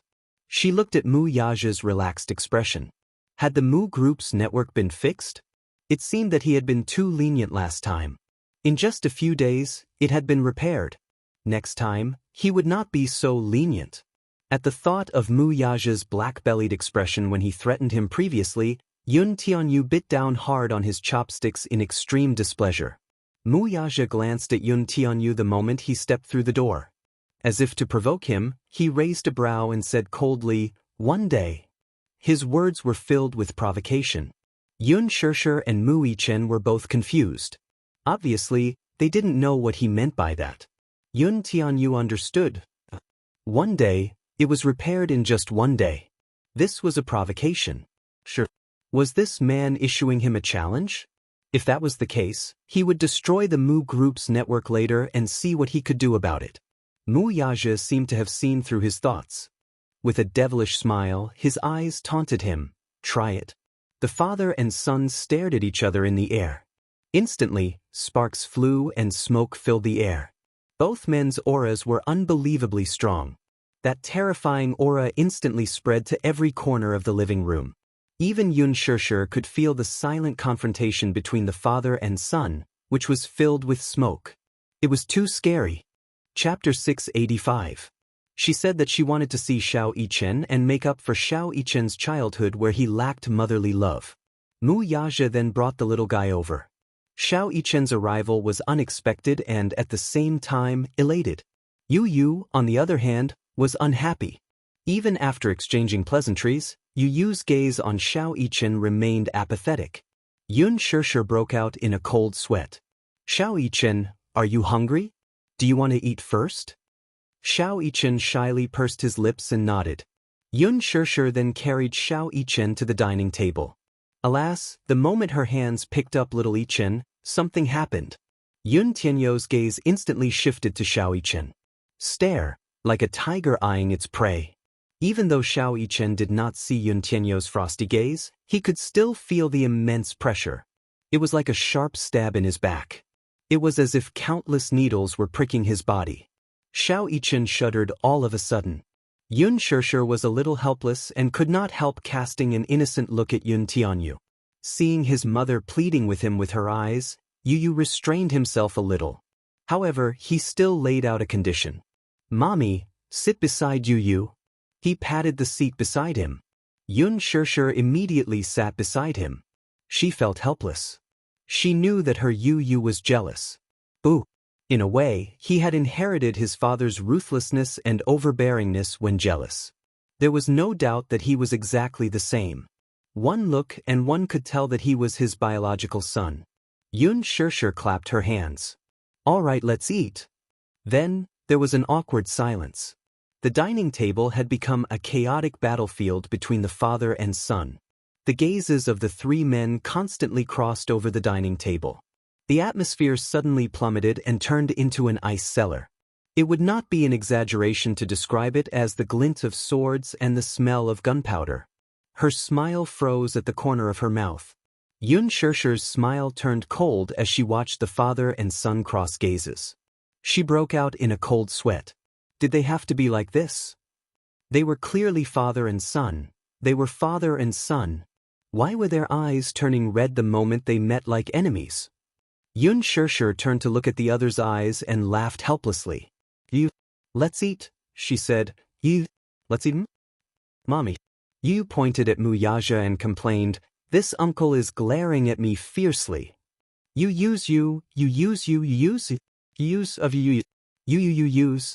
He only knew how to complain. Xianxia was naturally on Yu's side. She raised her head and gave Wuxia a warning look. Wuxia, that's enough. Eat properly. Wuxia did not say a word and merely raised a brow. He was really wronged. This brat was clearly abusing his power to bully others. Xianxia suddenly acted coquettishly at the side. Mommy, feed you. Xianxia nodded and took his mini rice bowl. Wuxia also acted coquettishly at the side. I want to feed too. Me too. Wuxia also joined in. Xianxia rolled her eyes helplessly. Hey, that's enough. Do you think I have 3 heads and 6 arms? Xianxia said angrily, Mommy, don't bother about them. Wuxia only kept blinking innocently and pitifully at Xianxia. Every pitiful look was undoubtedly a blow to her heart. Xianxia could not help feeling sorry for him. Wuxia said, Xianxia, Mommy won't feed you. Daddy will feed you. Xianxia pitifully cried, Woo! I don't want Daddy to feed me. Chapter 686. Mommy. The atmosphere froze for a moment. Everyone was taken aback. Xianxia realized that he had inadvertently called out to her. He pursed his lips shyly and innocently knitted his brows. Yu stared at Xianxia in a daze. His call was undoubtedly like a heart-piercing arrow that made Xianxia lose her ability to resist. There was no doubt that she was a mother. Even if her heart was as hard as a rock, she would still be defeated when her child called out to her softly. Xianxia smiled and said gently, Okay, Mommy, feed him. Hence, she got up, walked over to Xianxia's seat, and sat down. Yu could only watch helplessly as Xianxia picked up a spoon and patiently fed Xianxia. Xianxia took a bite and widened his eyes in surprise. He was obviously stunned by the deliciousness and exclaimed, Wow! It's so delicious! Xianxia proudly said, Tonight's dinner was all prepared by Yu. As soon as she said that, Wuxia, who had just taken a bite of the glutinous rice and roasted chicken, froze again. Were these dishes Xianxia's handiwork? It was simply unbelievable. Disregarding the exquisite appearance, just the taste alone was definitely comparable to that of a star-rated chef. It was even better than that. It was no wonder that Xianxia had boasted to him that Xianxia's culinary skills were the best. Now, it seemed that her praise was not exaggerated. His culinary skills were indeed excellent. Still, Wuxia looked up suspiciously at Xianxia's small hand holding the chopsticks. It was pink, tender, and chubby. It was hard to imagine what kind of miracle this hand had created. How did he master such culinary skills? He was only 7 years old. How could he hold a kitchen knife? The latter looked at him lightly and snorted disdainfully as if to say, Consider yourself lucky today. Other than Xianxia, he had never cooked for anyone else. If Xianxia was not at home, even if it was Xianxia, he would not personally cook. Xianxia was still immersed in the deliciousness of the dishes, unable to extricate himself. Happiness. He was so happy that he was about to cry. Compared to the delicacies cooked by Xianxia, the daily recipes in the Mu residence were already boring to him. What Yun Tianyu did was different, though. He changed his style. He never followed the prescribed order. Therefore, as long as he was the one cooking, day after day, year after year, he would never get tired of it. Xiao Yichen felt that he was done for. It seemed that his younger brother's cooking was very suitable for him. Now that she had fallen in love with this flavor, she was afraid that whatever she ate would be tasteless when she returned to the Mu residence, right? Xiao Yichen's appetite was greatly stimulated. Yun Shishir couldn't help but be surprised. This child's appetite was not bad. He had already finished 2 bowls of rice. She was happy for a moment. She actually forgot about Yun Tianyu, who had not eaten a single grain of rice. Yu sorrowfully felt that he had really fallen out of favor. His mommy only cared about Xiao Yichen and did not care about him. He deliberately did not eat a single mouthful of rice, hoping that his mommy would notice his unhappiness and coax him. He had been staring at her for a long time, but his mommy acted as if she did not see him and continued to play with Xiao Yichen. Yun Tianyu's eyes were filled with grievance and resentment.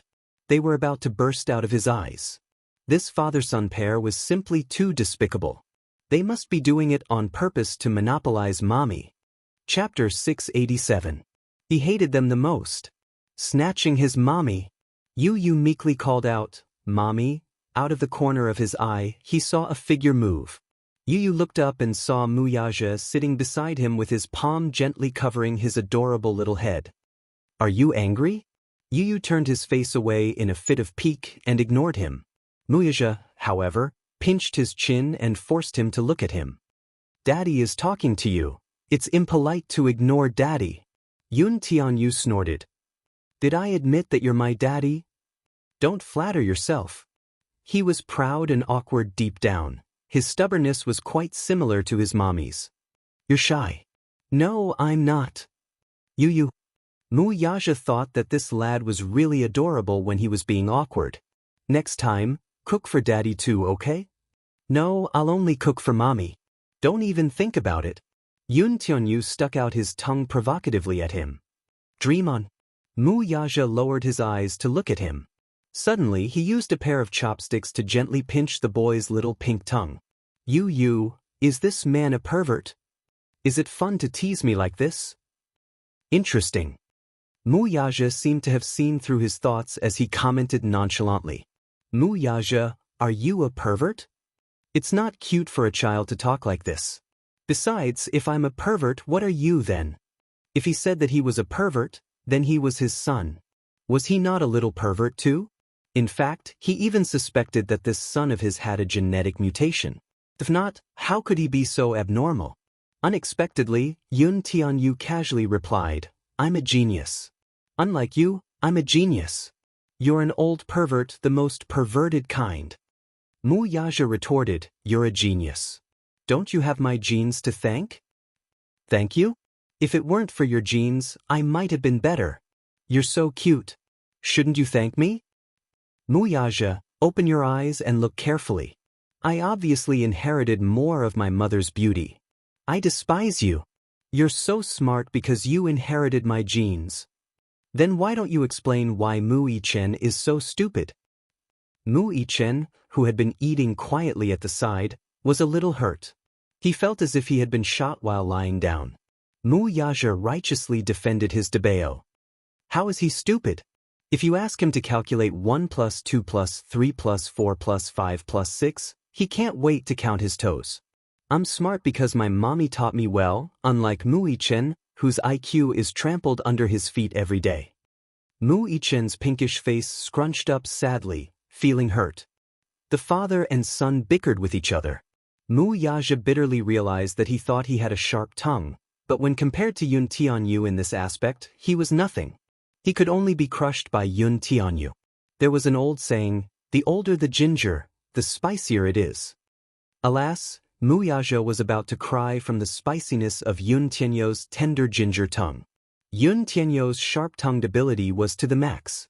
Wuxia even suspected that the lad's sharp-tongued talent was maxed out when he was just born. Every word he said was mercilessly rebutted by Yun Tianyu. He was invincible. Yun Shishir's lips twitched as she helplessly said, "Stop fooling around." Chapter 688. Yun Tianyu complained bitterly, "Mommy, Yu wants a hug." Yun Shishir's eyes flickered. Just as she was about to walk toward Yu, Xiao Yichen pursed his lips and pretended to cry. "Mommy, Xiao Yichen wants a hug too." "Mommy, I want a hug." Yu pouted. "Mommy, I want a kiss." Xiao Yichen sobbed. Yun Shishir was a little overwhelmed by this scene. She could not split herself. The two little lads were calling for her. She knew in her heart that Yu was a little resistant to Muyaja and Xiao Yichen. It was not his fault though. It was not that Yu was too willful. It was just that, all along, there were only her and Yu in this family. Hence, the children naturally regarded Muyaja and Xiao Yichen as intruders. Their hearts were full of repulsion and resistance. This was not what she had hoped for. She wanted the two brothers to get along well. 6 years was neither long nor short, but there was an insurmountable gap between the two children. Mu Yichen liked this younger brother of his a lot. Yu, however, had sealed off his heart and refused to let anyone in. Yun Shishir pursed her lips. She had no experience in dealing with this. To her, the two little guys were her favorite. She would protect and dote on both of them. She did not want to be in such a distant situation. Yu blinked his eyes. He had clearly acted coquettishly. If it were in the past, his mommy would definitely hug him in her arms and gently coax him. Now, however, she did not do anything. It was as if she was worried about Xiao Yichen. He could not help feeling a little disappointed. The little lad's pink face looked slightly aggrieved. Everything in front of him gradually turned gray, and his eyes quickly filled with tears. He had always thought that he was the most important and irreplaceable person in his mommy's heart. Just like how no one could replace his mommy in his heart. Mommy was the most important. However, why did it seem that he was not the most important person in his mommy's heart? "Mommy, do you not love Yu anymore?" Yu pursed his lips aggrievedly as tears streamed down his face.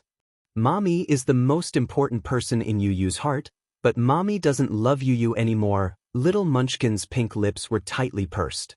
Even though he was pretending to be stubborn, his little face was still wet with tears.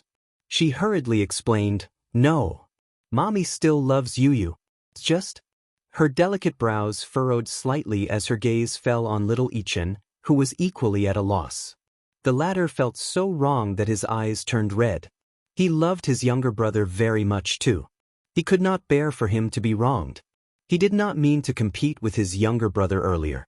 He just thought that it was a joke and that he was just teasing him. On the one hand, he wanted to get closer to Yun Shishir. His daddy told him that this woman was his dearest mommy. And this child was his biological younger brother.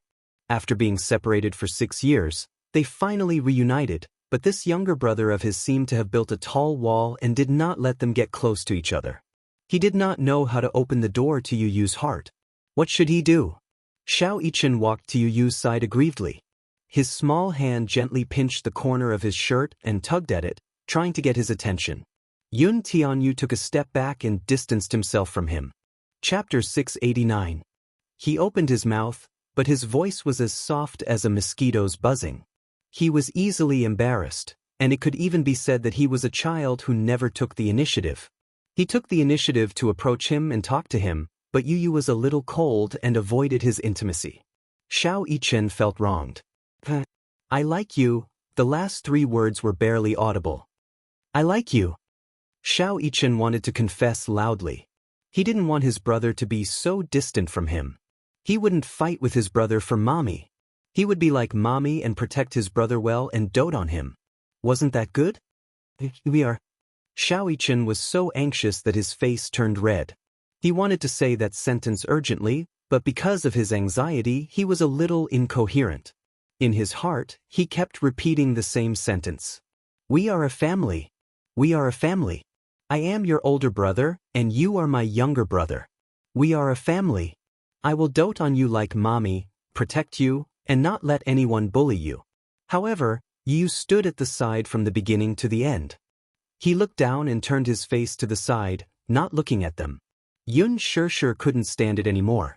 She walked over and squatted beside him. Seeing that he was biting his lip in a fit of pique, she helplessly comforted him. "Yu, don't throw a tantrum. I'm not. Yu looked at her with reddened eyes. His gaze was affectionate and a little helpless. Mommy, I don't want daddy or brother. I only want you. I don't want them. Behind him, Xiao Yichen looked as if he had been struck by lightning. He was stunned and his body was extremely cold. Mu Yaja's expression was calm. Yu's reaction was as he had expected. This child's possessiveness towards Xianxia was unusually strong. Yu was a stubborn child. No one could change the fact that he had decided on. Xianxia didn't expect this child to be so stubborn. She was angry and amused at the same time. You be good. Don't mess around. I'm not messing around. Yu hugged her tightly and said helplessly, I don't like them. I tried to accept them, but Yu couldn't do it. Yu only wanted mommy. Mommy was enough. Was it not enough for mommy to have Yu? Yu can protect mommy, raise mommy, and love mommy. Xianxia held her forehead and let out a long sigh. Her heart ached a little. She had never seen Yu so helpless before. His eyes were filled with fear as if he was about to lose her. Despair. But he wouldn't lose her. Could it be that in this family, there would be another daddy, another older brother to accompany him and dote on him? Her love for him would not decrease either. Wasn't that good? Yu, he's your older brother. He'll dote on you and love you just like mommy does. Xiao Yichen immediately nodded vigorously. Then, he looked at his face with a pair of eager and hopeful eyes. Even if he nodded, Xiao Yichen wouldn't be able to control himself and would hug him tightly in joy. Yu followed Xianxia's voice and turned to look at Xiao Yichen, who was standing behind her. This child had the same appearance and facial features as him. There were very few twins who looked like them. Their facial features were so similar that it was as if they were cast from the same mold. If the two little lads stood together, regardless of height, it was almost impossible to tell them apart. But in the end, he could only shake his head in disappointment and close his eyes. It was as if he was escaping. Chapter 690. Mommy is fierce. Yu stared at her innocently with his big, clear eyes as though he was silently accusing her. Yu is disobedient. Xianxia frowned and looked at him angrily. Yu had never seen Xianxia angry. She had always been as gentle as water and had never been angry with him. However, she actually said that he was disobedient because of them. How was he disobedient? Yu pursed his lips and clenched his fists tightly. He released them and clenched them again. He said sadly, Mommy is stupid. Yu, don't bother with mommy. With that, the little guy ran back to the bedroom in a fit of pique. Bang! He slammed the door shut. In the living room, the three of them looked at each other and smiled helplessly. Xiao Yichen said sadly, Mommy, did I make little brother angry? In the bedroom, Yu buried himself in the blanket and covered himself with it in a fit of pique. His small body curled up into a ball under the blanket and hugged himself tightly like a helpless baby. His eyes had long dried up and there were no more tears. However, his heart felt as though it had been viciously ripped open by a sharp object and was bleeding profusely. The door was slowly opened, and the sound of light footsteps came to the bedside. Was it Mommy? Did Mommy come to coax him because she was afraid that he would be angry and sad? Yu carefully lifted a corner of the blanket and saw Xiao Yichen's bright and sunny smile. It was as though a huge hole had opened up in the darkness. The sunlight shone through the hole and it was warm. Yu was stunned and his eyes widened. Yu. Xiao Yichen called his name carefully. His face was so gentle that it was almost dripping with water. His heart skipped a beat. The grievance in Yu's eyes faded a little. What? Yu. Xiao Yichen gritted his teeth and said somewhat awkwardly, I like you, Yu. I know. Yu was a little arrogant. He snorted as if he was embarrassed and quickly covered his face with the blanket again. At this moment, Yu's handsome little face was slightly hot because of Xiao Yichen's shy confession. Xiao Yichen grabbed a corner of the blanket and smiled. It's okay if you don't like me. I'll protect you. I know you're afraid that I'll steal your mommy from you, right? Little Munchkin remained silent under the blanket. Xiao Yichen blinked and smiled. Don't worry, I won't steal your mommy. Because I'm the older brother. I'll let you have your way. I don't want you to let me down. Little Munchkin's muffled voice came from under the blanket. Mommy was originally mine. I know. Seeing that he was willing to talk to him, Xianxia was a little happy. When he first met Yun Tianyu, he had a strange feeling. This child was clearly covered in thorns like a small hedgehog, but he still felt a sense of closeness toward him. He liked him. From the first time he saw him, he liked this younger brother. He was smart, cute, and sometimes had a sharp tongue. He even deliberately teased him with difficult math questions. Still, he was so smart and cute. Brother, don't be angry. It's my fault today. I wanted to play with you and made you sad. I won't do it again. He sincerely explained. Yu Yu's face flashed with surprise. He was a little surprised. Chapter 691. Separated by the blanket, Xianxia opened his arms and hugged him gently and carefully. Under the blanket, Yu Yu felt his brother's closeness and his face flushed red. Xianxia's hug made him so nervous that he didn't know where to put his hands. Then, there was a long, suffocating silence. After some time, a box-like object was stuffed in a corner of the blanket. He didn't know what it was, but he heard Xianxia say in a cheerful voice, "Hey, this is your brother's gift to you." He had specially prepared this gift for him before he came. It was his gift to his brother. Xianxia's footsteps could be heard from outside the blanket. Then, there was the sound of the door closing softly. Yu poked his head out of the blanket and took out the object that Xianxia had stuffed into the blanket. Under the light, he saw an exquisitely wrapped gift. Was it a gift? This fellow was quite attentive. He didn't seem as annoying as he thought. Yu Yu's eyes curved slightly, and a hint of a smile appeared at the corners of his lips. He didn't even realize that when he held the gift in his hands, the corners of his lips were curled up in satisfaction. After dinner, Xianxia sat in the front passenger seat in the car. He seemed to be in a good mood, and the corners of his lips were always curled up. Wuxia glanced at him from the corner of his eye and couldn't help but ask, "What gift did you give your brother?" "It's a secret. I'm not going to tell Daddy." Xianxia deliberately made a face mysteriously and then said shyly, "My brother will definitely like my gift." Wuxia teased, "But your brother doesn't seem to like you." "My brother will definitely like me." Xianxia leaned against the window and looked at the bright moon in the sky as he vowed solemnly. At night, before the lights were turned off, Xianxia walked into the room and saw that Yu was still sitting on the bed, playing with the exquisite gift in his hands. The gift was still beautifully wrapped. Although he didn't want to admit it in his heart, he was actually a little reluctant to open the gift. Xianxia walked to the bedside. Yu Yu immediately came back to her senses. She hid the gift under the pillow and looked at him warily. "Is this a gift from my brother?" Xianxia asked. Yu Yu licked her lips and said awkwardly, "I don't really like it. I just thought it would be fun." "Mommy is a little curious about what he gave you." Xianxia deliberately probed him. "Why don't we open it and see?" "No." Yu Yu stared at him warily. "The packaging is quite interesting. What a stubborn little fellow. Actually, he just couldn't bear to tear it apart." Xianxia pursed her lips and smiled, but she didn't expose him. This child was really a little arrogant. She could tell that he actually liked this gift very much. Nervousness, anticipation, and curiosity were all written on his face. However, he was a little awkward and wasn't good at expressing himself. Xianxia caressed his snowy face and pinched his chubby cheeks. She pursed her lips and said, "Mommy loves Yu Yu. Yu Yu is irreplaceable in Mommy's heart." Yu Yu hugged Xianxia and planted a sweet kiss on her face. "Yu loves Mommy too. Mommy is unique in Yu Yu's heart."